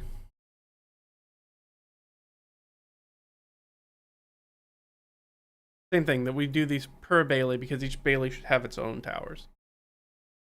So we rolled 4 there. Let's roll again. And still 3 plus 1 is 4. Okay, so we got 4s on both. That means that they're going to be flanking the gate and they're going to be on the corners. So we'll have flanking gatehouse, gate, and corners. And the same thing down here. Flanking gate.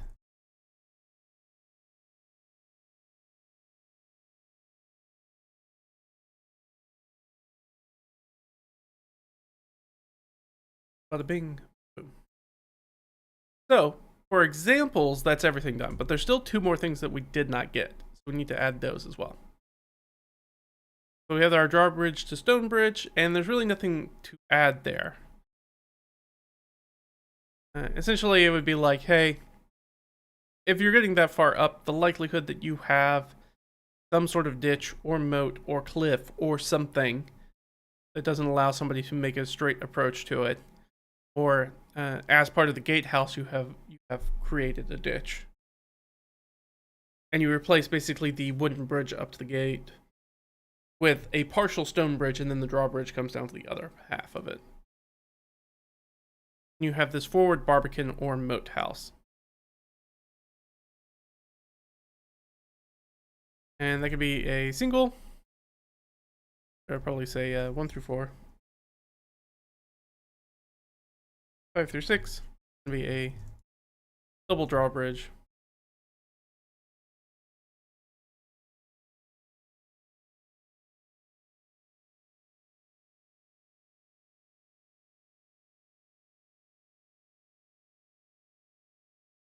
Because we know if you roll a 6, you're definitely going to have a drawbridge already. We know that. You can have a single drawbridge or a double drawbridge, which kind of comes in a couple different alignments. It's there. Barbican to gatehouse.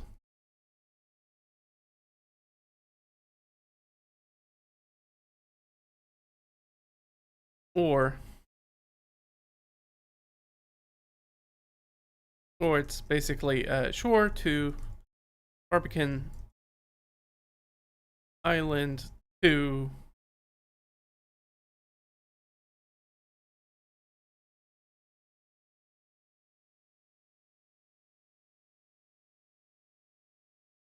I don't know if that might be a little bit hard to show you a picture of. I can show you a Barbican though. Barbican is like, what if you had a gatehouse outside your gatehouse, essentially. Yeah, I guess it's for medieval. Apparently there's a drink called Barbican.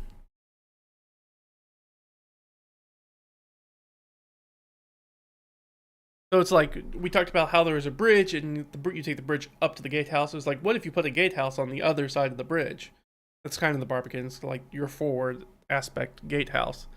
It protects the bridge or whatever the point of entry is to get up to the gatehouse.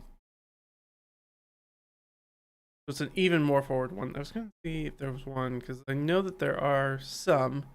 I don't see them very often.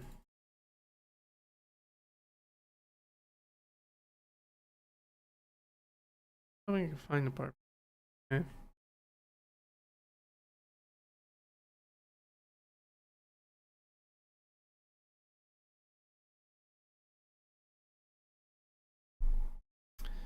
Yeah, I'm not really seeing a good diagram of what I'm thinking of. But essentially, it would be like, oh, if you had a castle that was in a lake or something like that, or across a river or something, where you would have a bridge that goes up to the Barbican that sits on its own island by itself, and then has often a double drawbridge. So the drawbridge is either to the other side of the river, so you have to cross a drawbridge to get onto the Barbican, and then you go across another bridge to get to the gatehouse. Or is a situation where the Barbicans might be on the shore, and then the gatehouse is on the other shore, and then they have dual drawbridges that go in between, so you actually have to telegraph so both work in junction to create one full bridge, because it's 2 half bridges that come down, which there are examples of as far as like how those work across like channels. Certainly during the time period, you have essentially what we think of as like a mechanical drawbridge today. Changes, or you'll have 2 where they lift up in the middle. There are a lot of different types, but that is one still used today. Because yeah, I'm not really seeing one that exactly shows the layout that I'm thinking. But it's essentially what if your gatehouse had a gatehouse. That is a barbican.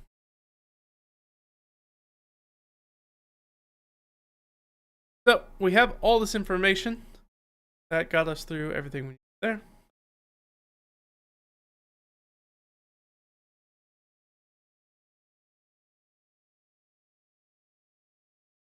There's some other stuff that I might add in here. We have a little bit of time left. It's good. We went through this actually a little bit faster than I thought, which is not usually the case. So we could do some more examples. We could talk about the things that maybe show up within the keep itself, or the bailey, as part of the manor. We have a few other things we can do, or I could just draw. No, let's do that. I'm gonna do that. That sounds like fun. And people seem to like it. Previously, when I got out the old paint sketch, it's really sketchy, really dirty, but quite crude. But it will work. Well, no. Make it larger. Excellent. All right. So let's look at our examples. We'll do like the old examples and then the new examples. But I need to switch capture. So I'm going to swap this over to boop.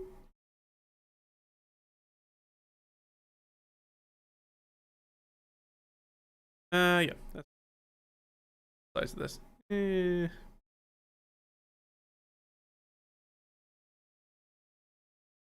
More than good enough. All right, so if we looked at our old one, so that was a manor house, and that's it. That's all the information we had. So manor house layout, I would probably make usually like an L shape.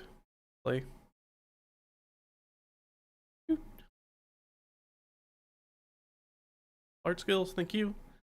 And then usually on top of that, it would have like a secondary wall that came out.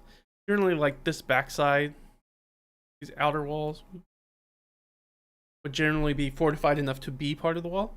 And then you would use secondary, like essentially fence come out. This is one layout to do it. Hang on. And this would be sort of what would be your bailey at that point. And usually you just here. Have your path up to here. Walk in, you get through the essential like little wall, which is probably like a dry mortar stone wall. It's really just a fence. Primarily to keep animals in and wildlife out of probably their vegetable garden and stuff. And maybe their granary. And that would be it. And so that would be all the information we got. And that's enough, I think, for most fantasy games. That might be enough for your fantasy game. That's perfectly fine. All of that. I didn't want it all, baby. I should have put all of this on a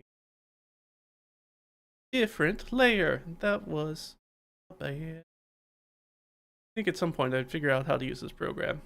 One of these days. I've only been using it forever. Okay. So that would be our League Manor house from the old style. And in the region one, we would have we had a full shebang. So we had a keep. That'd be have a keep. Usually, the guy right here. He stands off by himself. We'd have an inner bailey coming off of that. Sometimes keeps are part of the bailey wall. Sometimes they're in the middle. It just depends. Build however you want. I would think if you're just going to have the keep on the inside, I would probably make my own bailey. So I would have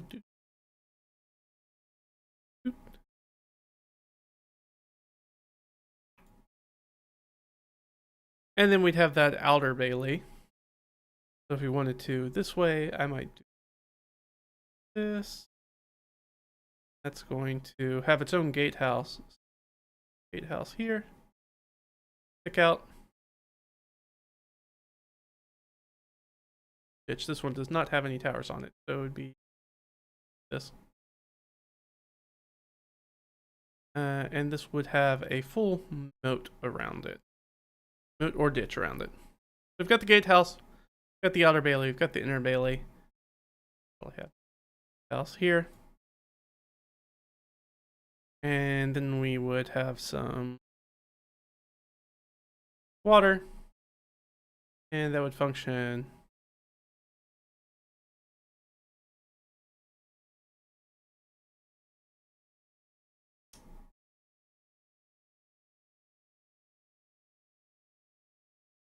Then we'd have our cross it.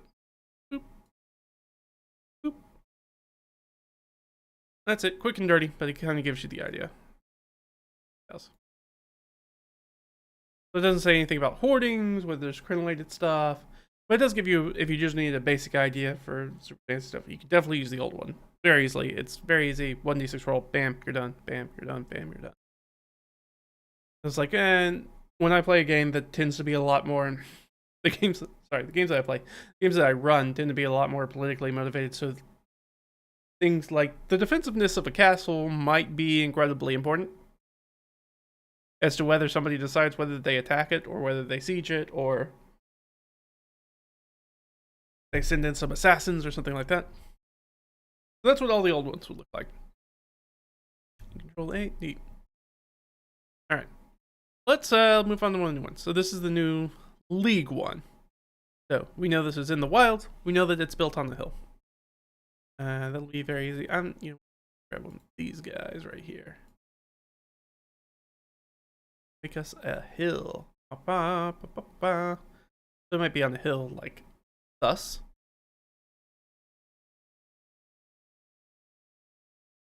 And then it's just the hill or motte.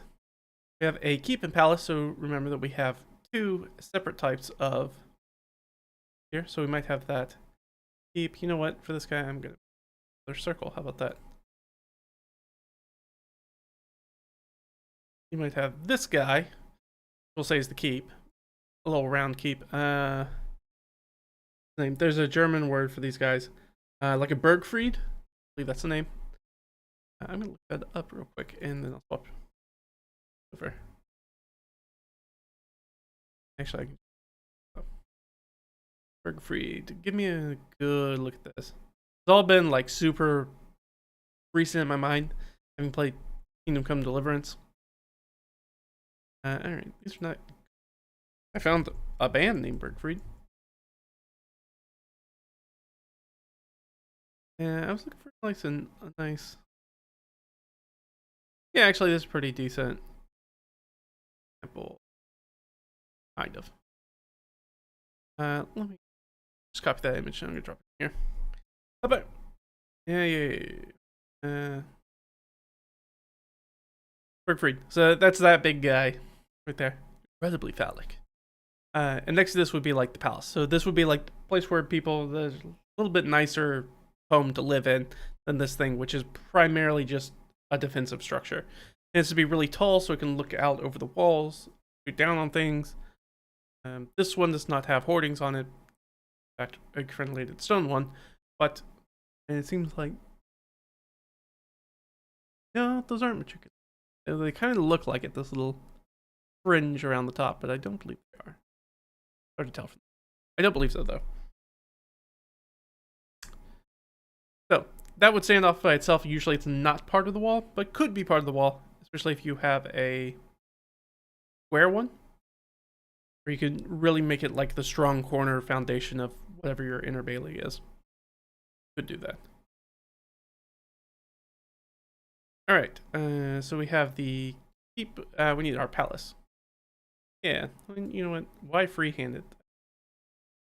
Have these tools. So our palace is usually like a more rectangular kind of thing like that. Usually like 2, maybe 3 stories, whereas this tall keep might be 4 or 5 stories tall. Quite tall. So you can see it dominates sort of everything around and be a good both surveillance point. It's also where we get donjon from, which is the modern dungeon, being a tall tower. So if you, like Rapunzel style, put whoever you didn't want to get out at the very top instead of actually underground, you put them at the very top because there'd be no way to get them except through the tower. I guess unless you grow your hair really, really long. So you have to get growing on your hair. Maybe in a lot of years, somebody will come and rescue you by climbing up your hair. So we have the Bailey, and we have a stone wall with hoardings. So the easiest way to do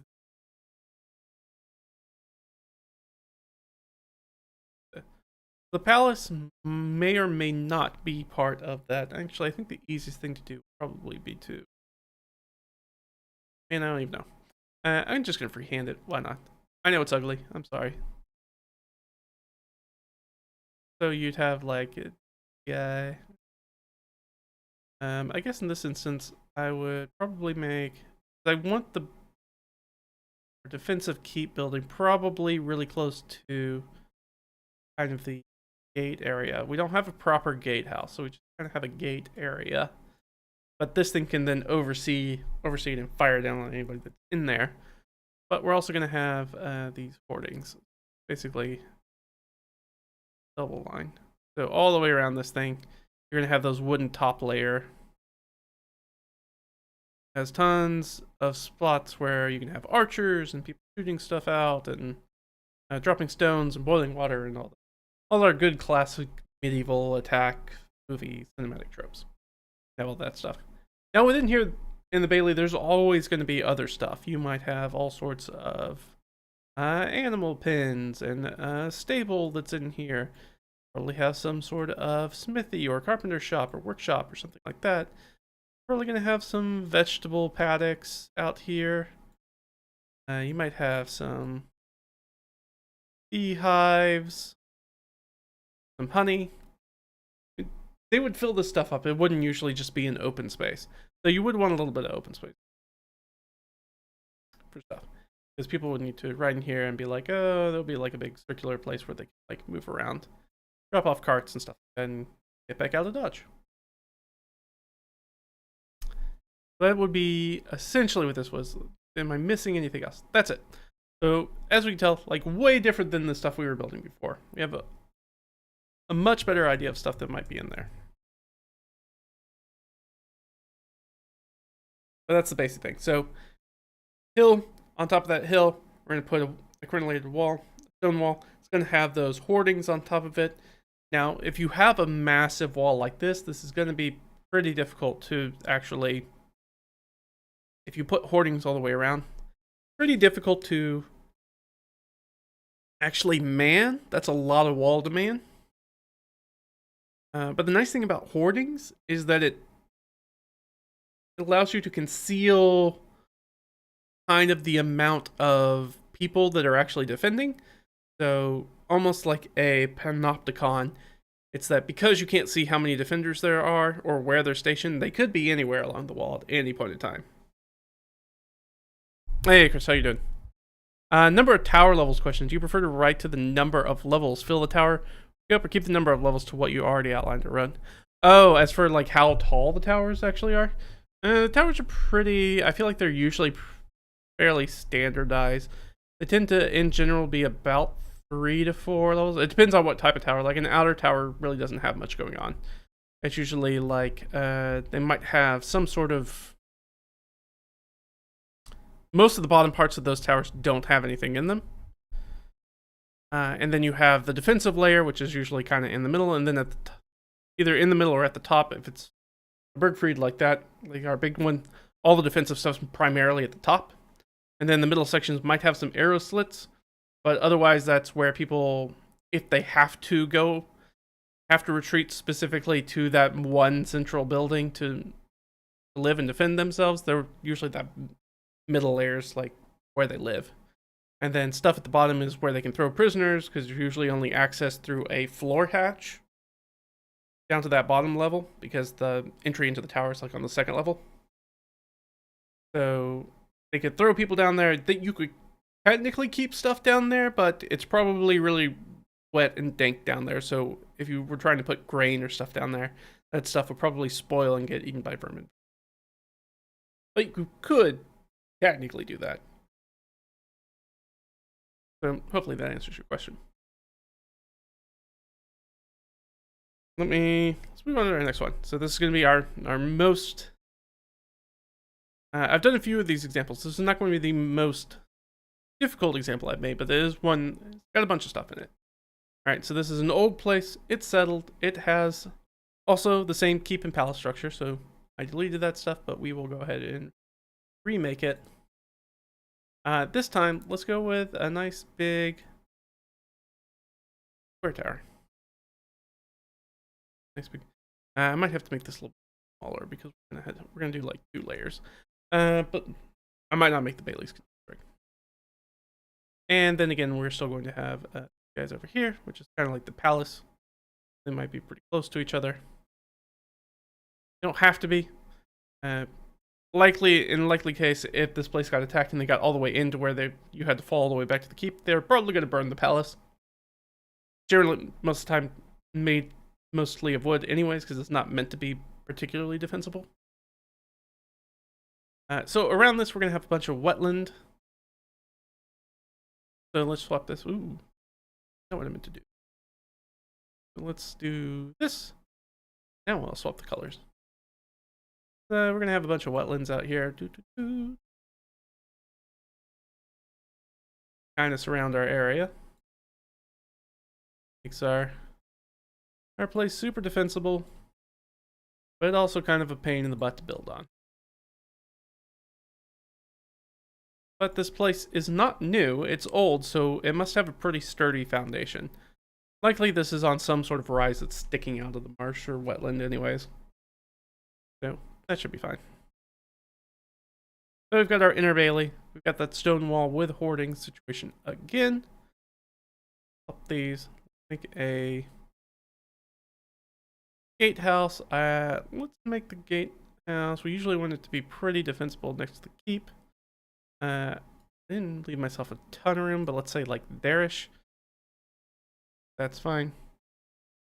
We have the inner stone wall with hoardings. And we've got towers that are flanking. So let's do circular towers. No. You fool. What are you doing? I don't like the way this thing.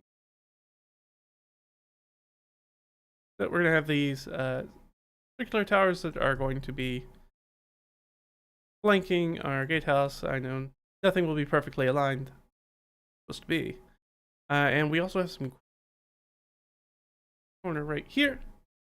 A corner right here. A corner right here. Then walls, remember, also have the hoardings on them, so like double lines for them. Gosh, can't draw a straight line with this map.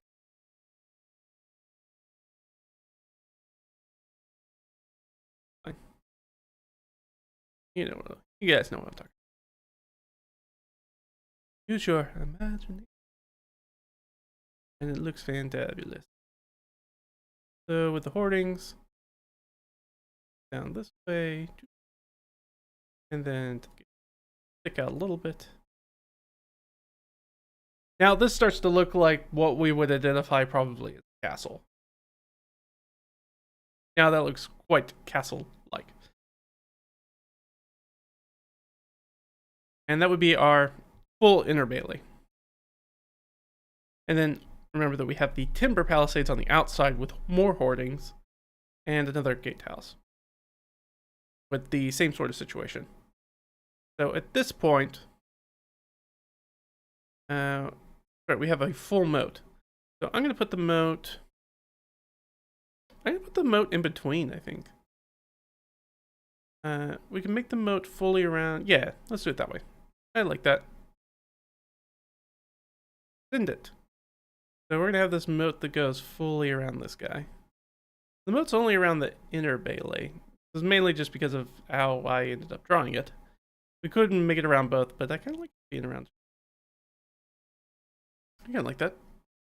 Probably fed from this wetland. So it makes it a bit of a, what do they call it? A slow? Blue? No, slow, right? Loose is something different. We'll have that. So we have our other Bailey on the inside. Man on the inside, so we'll do, just to break it up, we'll be like, okay, no, you know what, I'm gonna do the towers first. Or technically I'll do the gatehouse and then up, we'll do something like that. Drop in guys and drop in. Got the flankers still, flanking towers, and then we might corners of the wall out, and walls are almost never perfectly straight when it comes to castles anyways. They're usually not squares. It's okay if we don't make them squares.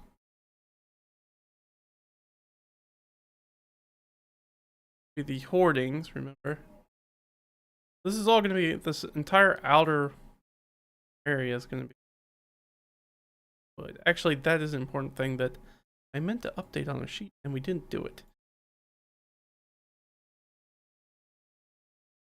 That would have made a little bit of difference.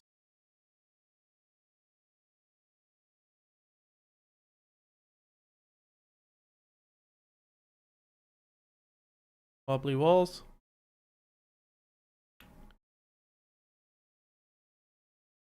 So that way we can see that come in this way.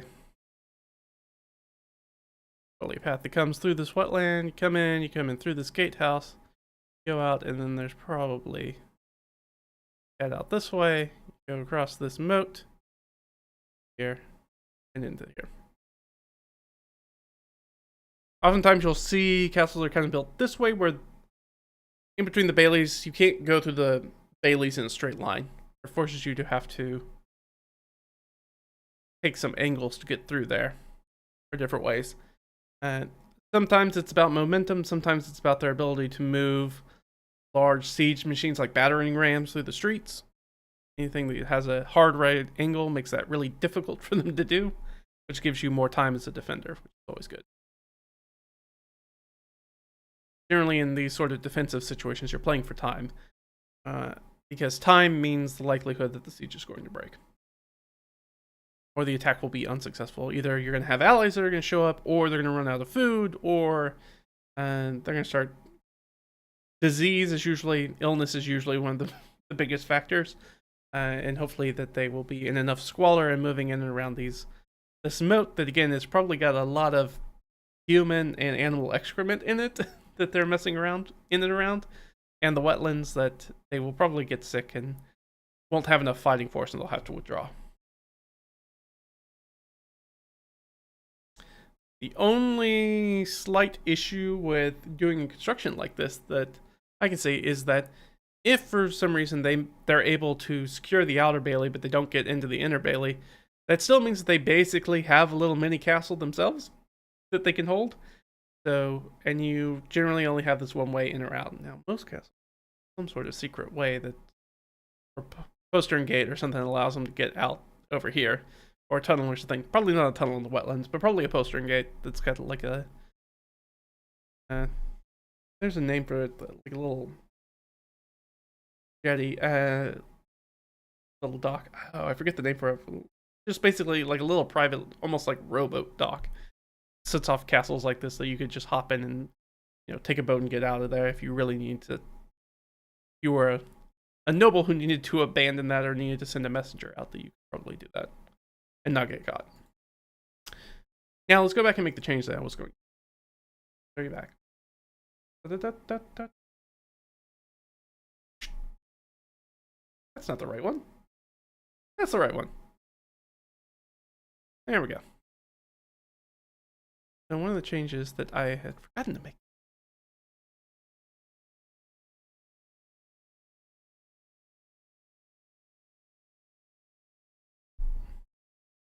I guess I just put it in here.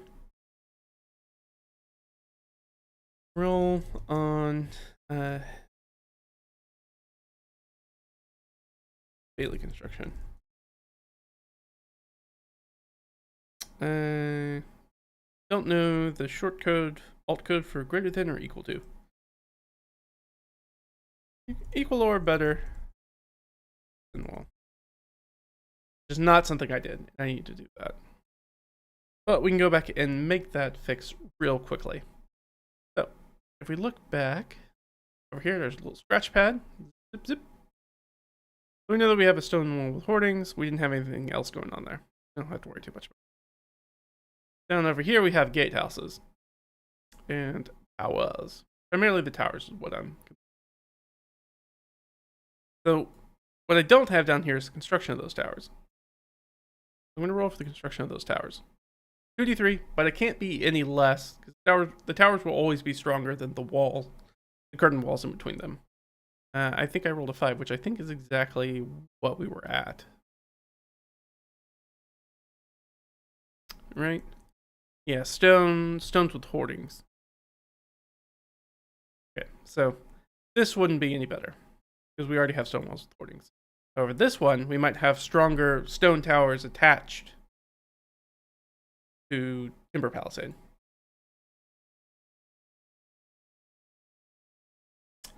Which is exactly what we're going to get. We're going to get the same thing.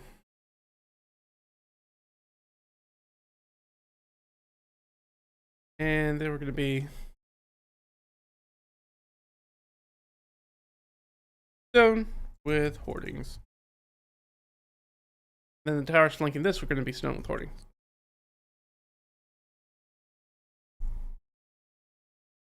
So, to make that clear, is what that means when we're looking at something like this, is that these walls that are around here on the outer bailey are going to be wooden palisade. They're going to have hoardings on top of them and everything, but these towers themselves are going to be stone. Usually you would build the towers of stone first and then slowly replace the wooden wall with stone wall. Because the towers, it doesn't work very well the other ways, where everybody would just burn down the wooden towers and just march through this big hole that's in the middle of your walls. You don't want that. Palisades can burn. They tend to be a little bit more difficult to set on fire. Typically because they're generally covered in water or wetted animal skins or something like that. Something that makes them a little bit more fire resistant. So you can't immediately set them on fire. If you have time. Now, if people just come over the rise and start attacking your castle, and you didn't get any forewarning that they were coming, you're gonna be in some trouble, and you're gonna have to do your best. That is about everything for this. I do want to. We have a little bit of time left, so I am gonna jump in and talk a little bit about the things that might be actually in the Baileys themselves, and that'll probably finish us out. But I'm gonna go get some more coffee and do a quick break just to do that. So if you guys hang out real quick, come back and we'll do that little part, and then we'll be done for today's stream. So hang on, I'll be back here in flash.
I have returned with my bounty, the black blood of the god.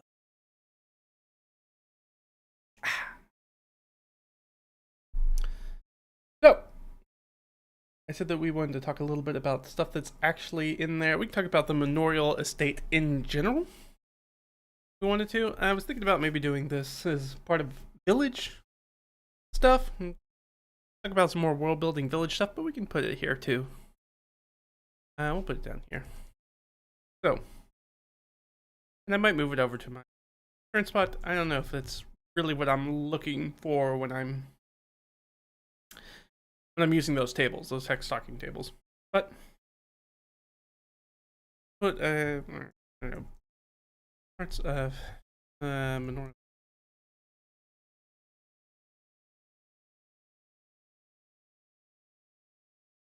That. I know you can't see what I'm typing.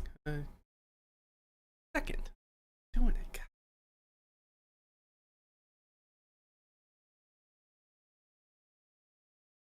There we go. Rid of this pink. We've looked at everything we need. There. Don't need to. Absolutely. All right, parts of a manor are holding. So the manorial system, or kind of basically feudal system, essentially, king gets all his buddies that helped him essentially get his crown, and then he doles out parcels of land to them, be like, all right, you're going to be in charge of this area, and you're in this area, and you're in charge of this area, and you're because you're my best buds and you helped me kill a whole bunch of people. And we all decided that I should definitely be the person who wears this crown and is in charge of everybody. Kind of. So they've got their, basically, I guess I don't really, their demesne or domain. So most of that is, and well, I guess we can put on this here. So there are a couple different parts of it. So the primary part is the demesne, and that's basically the house or hold. Proper. That would be the stuff that's like the Baileys and the stuff within the Baileys. So generally within that, you're gonna have the house or palace, plus any sort of keep. We'll say house, palace, hall, etc. That kind of stuff. That's the primary thing that's in the center.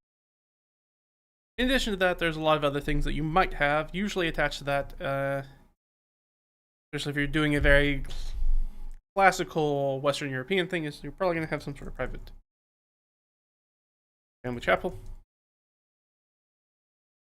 I don't go to poor people church. I have my own church on my own estate. Do that. You're probably going to have a granary, where you keep what is essentially your taxes. For the most part, is your grain. It is what you get in taxes, and is often what you pay in taxes. So the king is often not looking for more corn. Often, cold hard cash. Which is one of the reasons why the city charters took off. Kind of supplanted nobility in that way. Because they could pay in cash often. They might have a granary. There's a lot of things that they could also have. This is also a or strong room. Friends. Basically some sort of lockup where they can keep what is essentially their wealth safe. They might also have like a dovecote, or a hunting mew. So a dovecote, if you're not familiar with a dovecote, it's a place where you've seen birdhouses. I don't need to explain what a birdhouse is to you. Now just imagine it's massive. Never seen a dovecote before. Large enough that a person could walk inside. You know how in large libraries, how they have like the ladders that swing around to get up on the high shelves? It's kind of like that, except it's just a bunch of birds' nests. It gives you easy access to Shells are used for a lot of things. You might be using them for their eggs. You might be using them as messengers. Usually the messengers you would keep in a cage or something, though. Something like that. So usually you're keeping game birds and or want to eat them and or their eggs, usually. Or a hunting mew, which is just the same thing, but for raptors or birds of prey. Or you're keeping them when they're often, I think mew is French for like molting. Something to do with like molting. Using where you keep your falcons and stuff. If you to show, number one, that you're very rich, you can afford to keep falcons while they're like molting. Other things you might want to have some beehives. Always nice to have. Plus, yeah, because I would think often these kind of go hand in hand. Plus a garden. Going to be flowers and herbs, primarily. With that, so a garden is not necessarily just a nice thing to have, but is often where you're growing your rosemary and your thyme and your dill and mint and all that herbaceous flavorings, spices. You might have peppers and stuff in there too, if you're in a time and place in which peppers make sense to have. You would often put that next to beehives because beehives are the pollinators, so helps with that, and they also makes the honey taste different. Those would often go hand in hand. You would probably have some sort of orchard, and these could be nut or fruit. Nut, fruit, or something like birch. Birch is a very cool tree because you can basically eat every part of that tree. It's one of the few trees you can do that with, where you can eat the bark and sap, the syrup, and roots, and you can pick it up. You can make birch beer, all the stuff. Very versatile tree for us. So those would be the sort of things you might want in orchard, as well as you might want hazel or willow. Though a lot of that stuff you would probably be outside the domain itself. It would be on the outer lands, not probably something you would keep in the Bailey. But you might want to have a few fruit trees or something like that for your own personal use. Another thing you might want,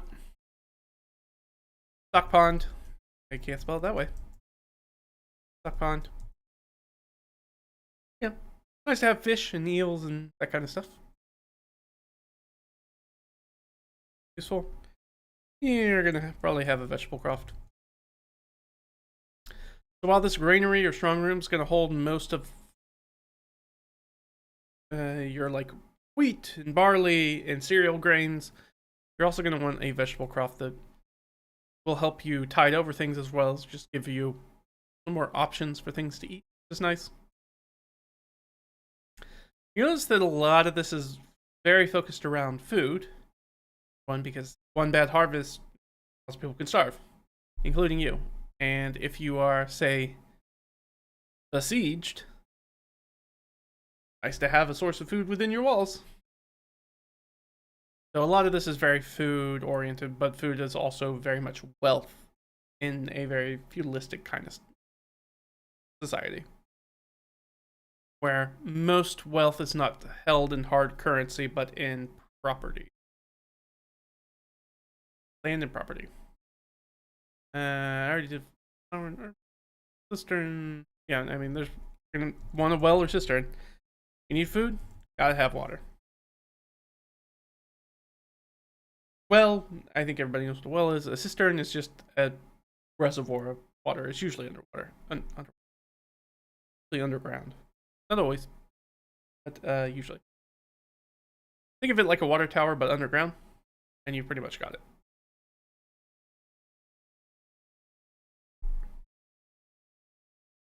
And I think the thing that's said yet is you're probably going to want, if you have the space for it. This is one of the ones that takes up more space, though. And again, orchard, like you might have a fruit tree. It doesn't mean like you're going to have this vast apple orchard or something like that. You might have a fruit tree, but maybe a few fruit trees or a few different types of fruits or nuts or Something maybe so that way you can manage your own livestock, maybe your own pigs. But you're probably going to want a paddock, and with that's probably going to be a cattle shed or a livestock shed. I'll just say livestock shed, and often stable or livery. Because you're noble, which means you're probably a knight or better of station, which means you're probably going to want and or own multiple horses. Both as a status symbol and as a sometimes you just need to get places fast, or you don't want to walk. It's nice to be able to ride a horse instead. As well as your ability to move things like all the stuff that's in your granary. So at this time period, they might be using ox more than horses to probably pull that. Probably donkeys as well. This is most of the stuff that would be kind of within the primary domain or domain aspect. Then you got a bunch of stuff that happens like outside the walls.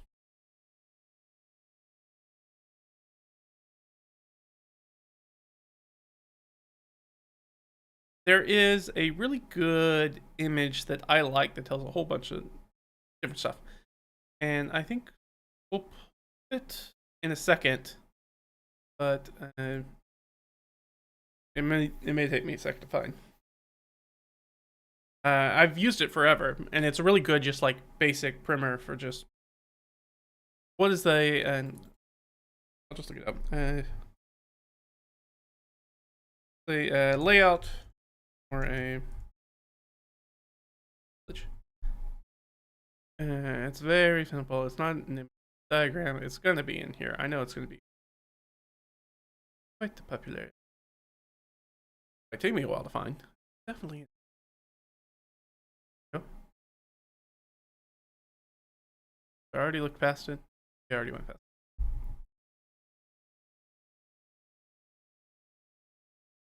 it. Well, I thought this would be easier to find. I was wrong. I'll right and wrong. Alright. I say diagram instead.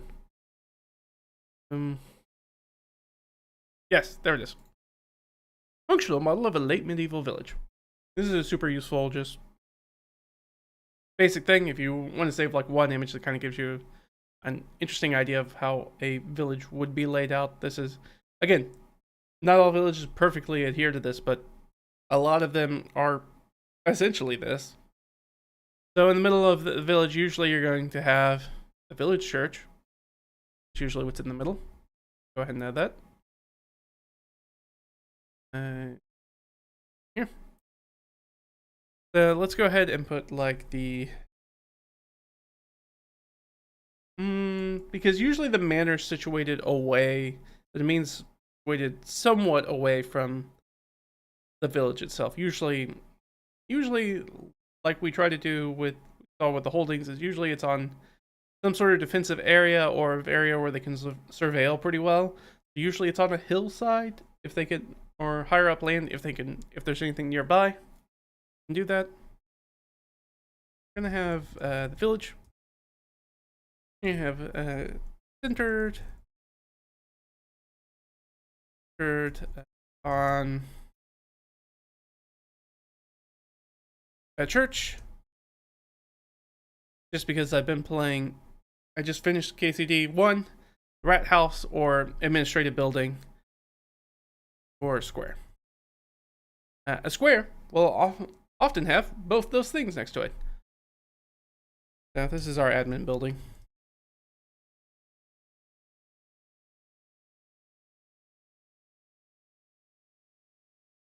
It might also be like the market hall. If they have a market, if they even have a square, they might not have a square. A lot of places don't have a square, like a formal square. Those are generally what's in it. And then construction around them, you have the actual houses, which tend to be house, farmstead, garden. So a place to live in, a place to keep the animals in, and then a place where you have their own vegetable croft. Bounce around.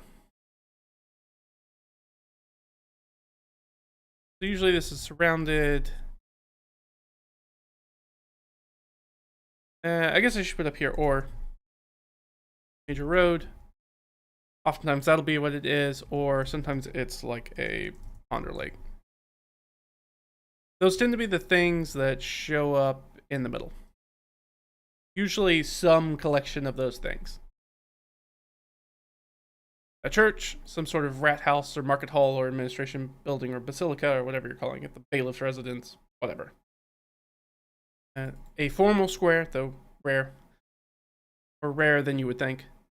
A major road, whatever the major thoroughfare is through there, where everything's lined up on a line across it, like a normal street that we think of today. Or a pond or lake that's in the middle. A big water source that's useful for animals, livestock. By villager homes. Yeah, we'll say. Is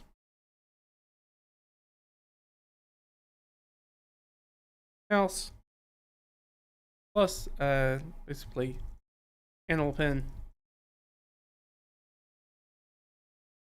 or yard, and usually some sort of vegetable croft.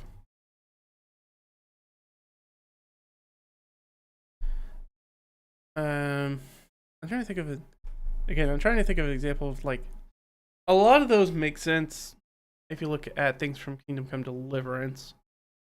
When you come across random homesteads, a lot of them are like that. There's a house, usually there's some sort of fenced in yard, which is might be, I guess I should put animal pen / yard. And then usually they have some sort of little spot that they have where they're keeping their own vegetables. For the same reason that whoever's up on the house on the hill at the manor house is doing the same thing. Both to might be extra stuff that they can sell at a market day. Could be things to tide them over in case the harvest is short. Could be just, hey, sometimes we want to eat something other than just straight porridge. It is some combination of all of those.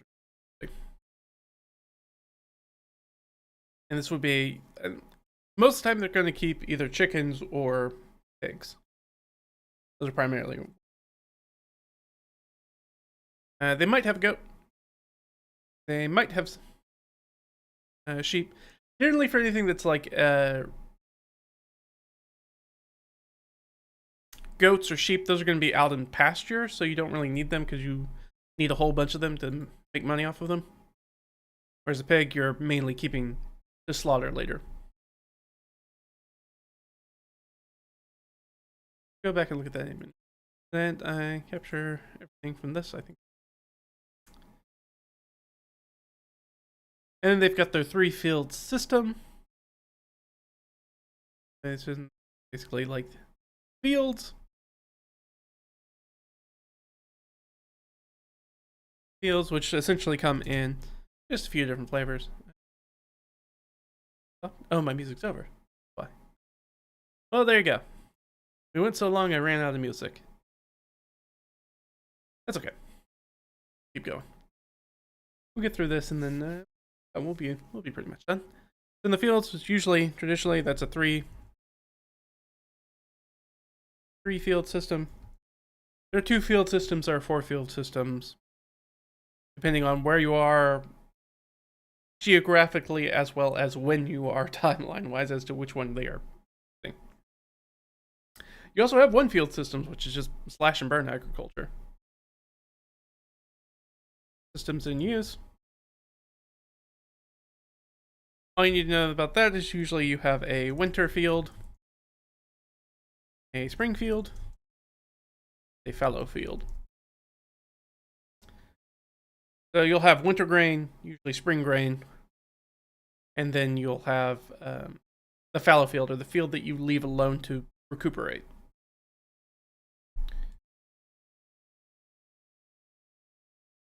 And you just kind of move them around. So winter field, then next year that winter field becomes the spring field, and the year after that, that spring field becomes fallow field.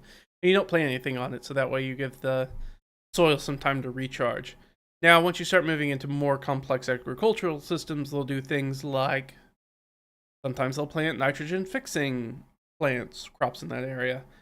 They are probably not doing. Depends on how you do things and how advanced agricultural sciences are. Any sort of world building you're doing. Do you need to do any of that for a game?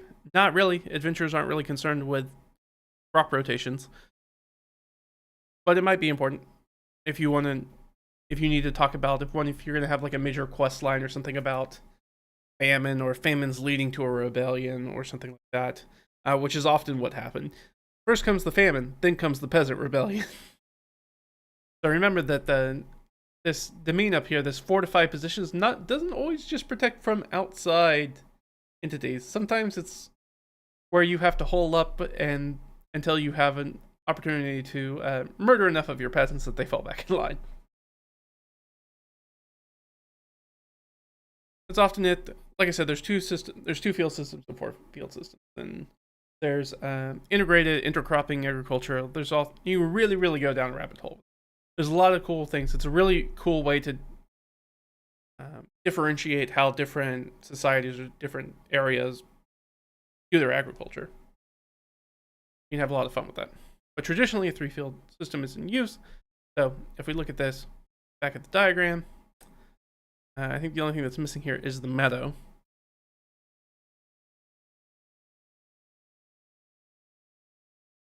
Plus a meadow,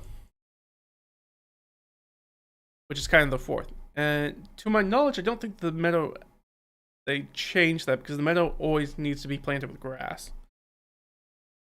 Meadow is planted with grass. It's often fenced. So before the enclosures, which is kind of a later development, most of the crops are kind of like out in the open. But this area specifically is often fenced. Stop livestock grazing, because this is going to be cut in summer to make hay. Winter feed. I'd say winter hay / silage. Slightly different things. Not really important for you to know. Silage is fermented. Really the biggest thing you need. So some places do it. That's a lot more common thing that happens in Europe than it does in the Americas, where we primarily use hay. There we go. And let's see. I think that's everything from the inner ring. So then you just have the outer rings.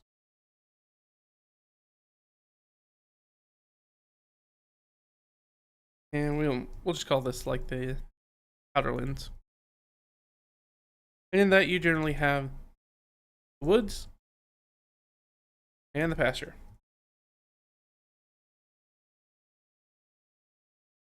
The woods, primarily for hunting, managing,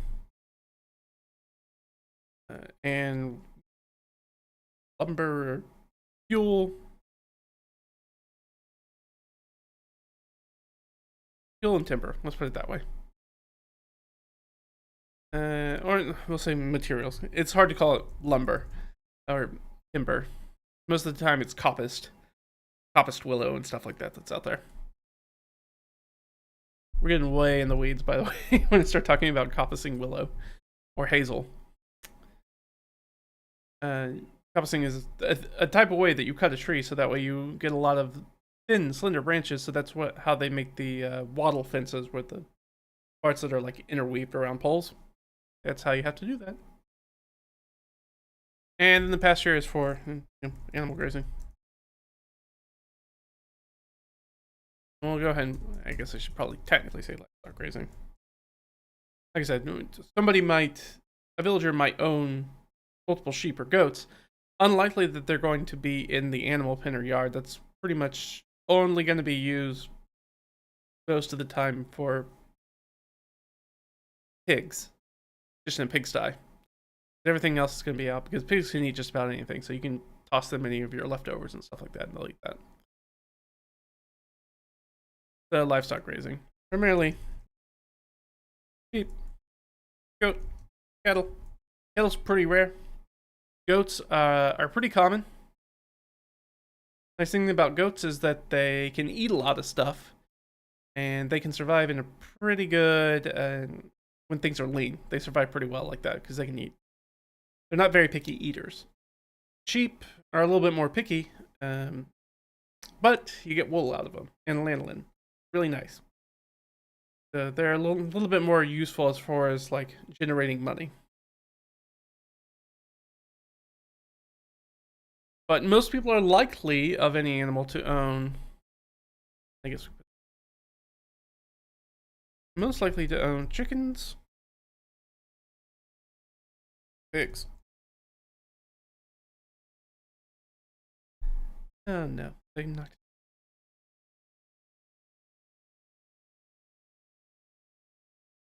Primarily, chickens are super easy because they don't take much and they don't need much. And they lay a bunch of eggs, which is nice. If you're got that kind of chicken. And pigs are nice because they have the best return on investment for feed to meat that you get out of them. Compared to any of the other livestock categories. And again, they'll eat most things. They're like goats in that aspect. They'll eat most things. And they don't require a lot of room to graze. Like sheep and goat and cattle. Which is nice. So technically you can keep a goat kind of in your yard, but they are kind of little bastards. So whether they're going to stay in your yard is maybe not up to you. Alright. Yeah, so the woods. Yeah. So the woods, pretty interesting. You need basically require permission to make use.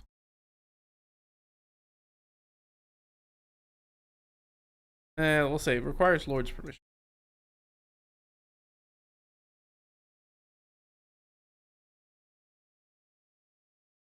Pasture can be like that sometimes, but also a lot of pastures are also common areas.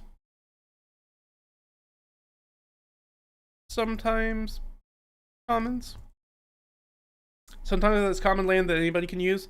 Sometimes it's not. That kind of depends. Usually there's some sort of commons somewhere for people to be able to allow their livestock to graze.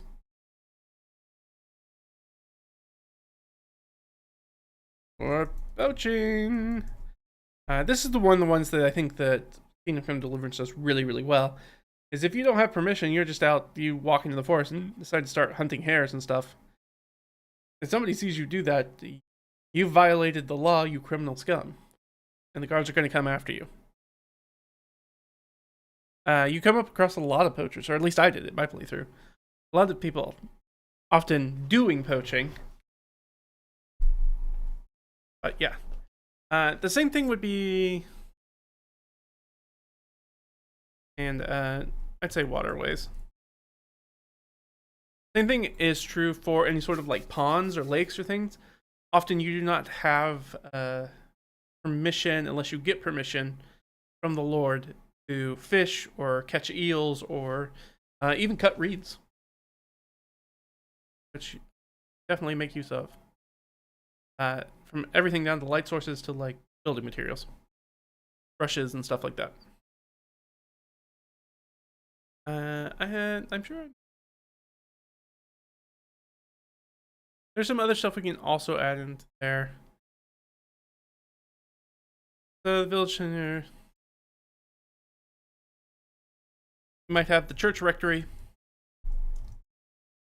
which the home, parish priest, sort of stuff. This might not actually be in the village, but or very close to the village. Might also have the tithe barn. Again, this is very Western European centric, is what we're building it off.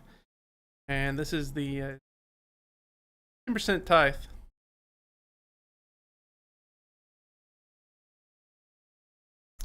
Almost always in grain.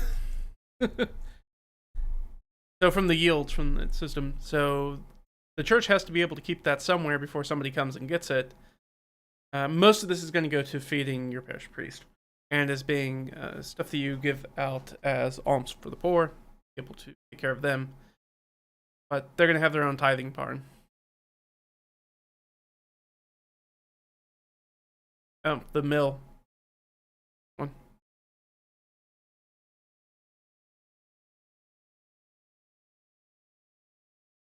They're going to have a mill.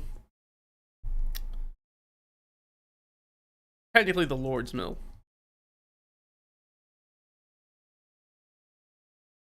Lord's mill. You have to pay to use it. And it's illegal to mill your grain any other way. You'll notice that if you start looking into a lot of feudalism kind of stuff, it's all really basically built up and around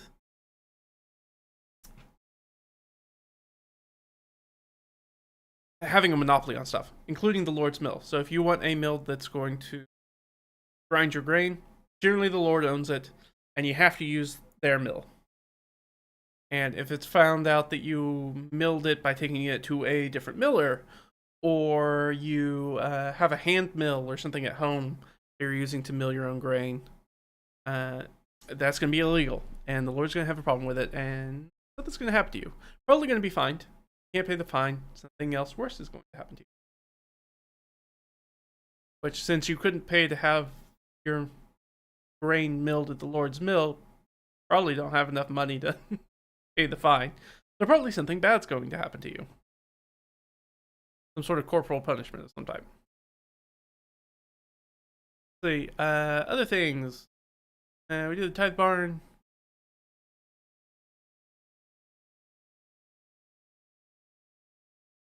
I guess that's one thing that I didn't put in here, which is going to be about the fields. They are measured, or I should say allocated. There's oftentimes, like, now traditionally we think about like, oh, well, a field is like a square. When they think about it in this time period, it's like it's in the individual strips, and that's how it's usually allocated. Generally, peasants have to work some amount of time on the Lord's strips, pay for their rents, in addition to then working their own stuff.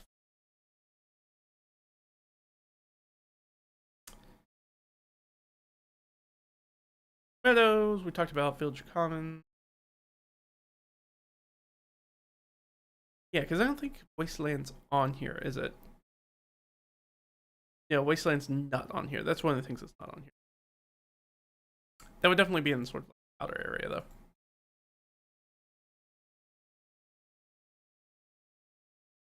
though. Wasteland. Now, probably if you hear the word wasteland, you probably think like Mad Max kind of stuff. But wasteland in this just means undeveloped land. It's just land that's not being used essentially for anything else, or hasn't been earmarked for anything else. So oftentimes, and pastures can be considered sometimes wasteland. Oftentimes, this serves as commons.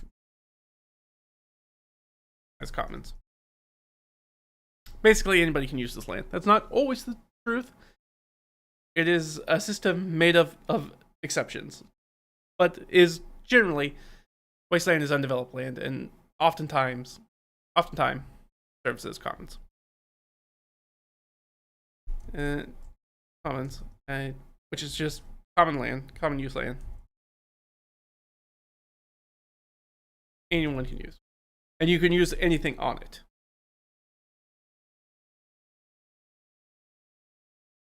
It's basically land that hasn't been earmarked for something else.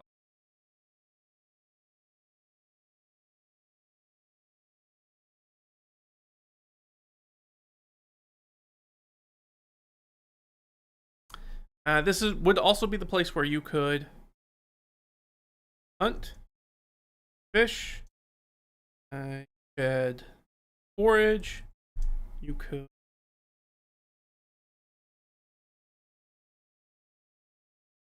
gather wood and turf for fuel.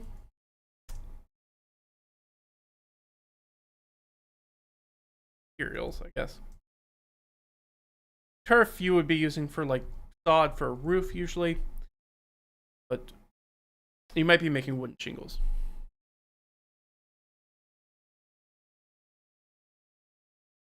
And turf for fuel would be like heat.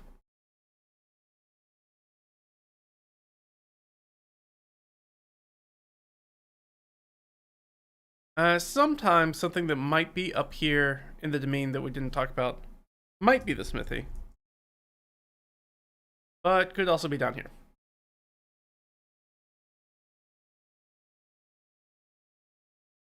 So you might have the smithies down here. Might have the bakehouse down here. Usually that's going to be pretty close to the mill. Usually. There's usually going to be, if it gets large enough, there's probably going to be a tavern.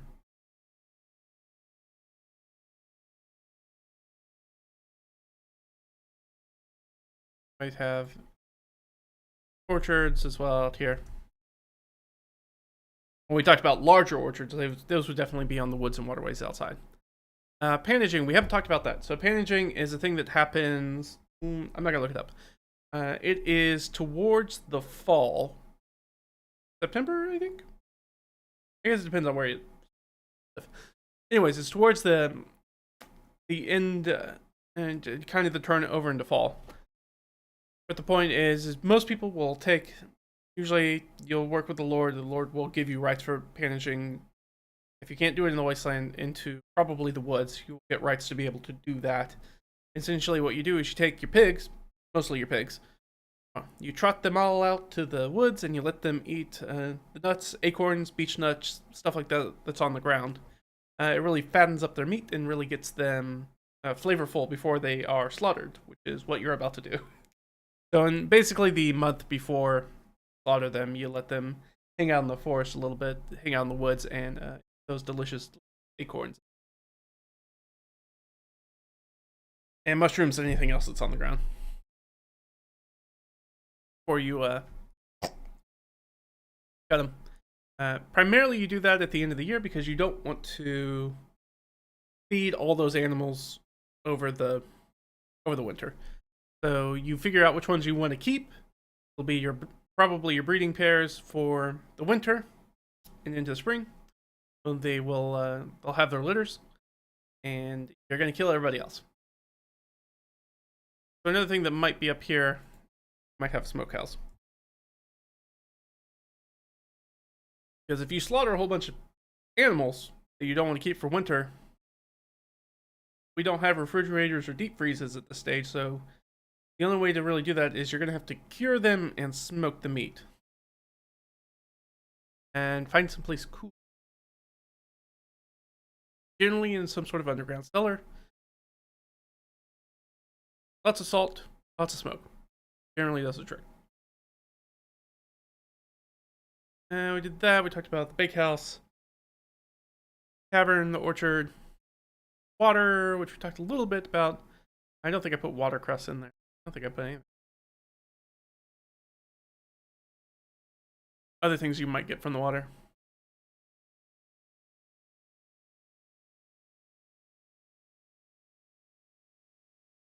And then I have a thing about just like homes in general, but I think that's more of a village thing. I'll get too down there. We're not already there, honestly. But I think that's probably a good place to look at that. So we got a lot of stuff that we looked at today. So we updated this stuff, which is the primary thing that I wanted to do. I'm going to go ahead and add the thing up here. Like do updated. It's new now.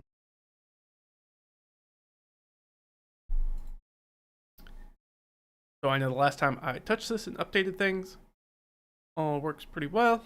I'm pretty happy with these results. I'm going to continue using them. Like I said, I'll probably a document like this in my mind is just never truly done. It's always in some form of tinkering and reiteration and iteration upon iteration.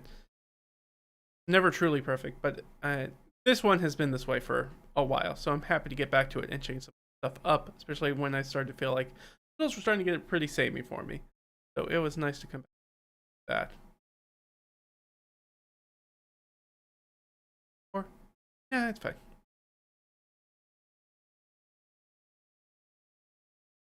I'm gonna make this a bullet.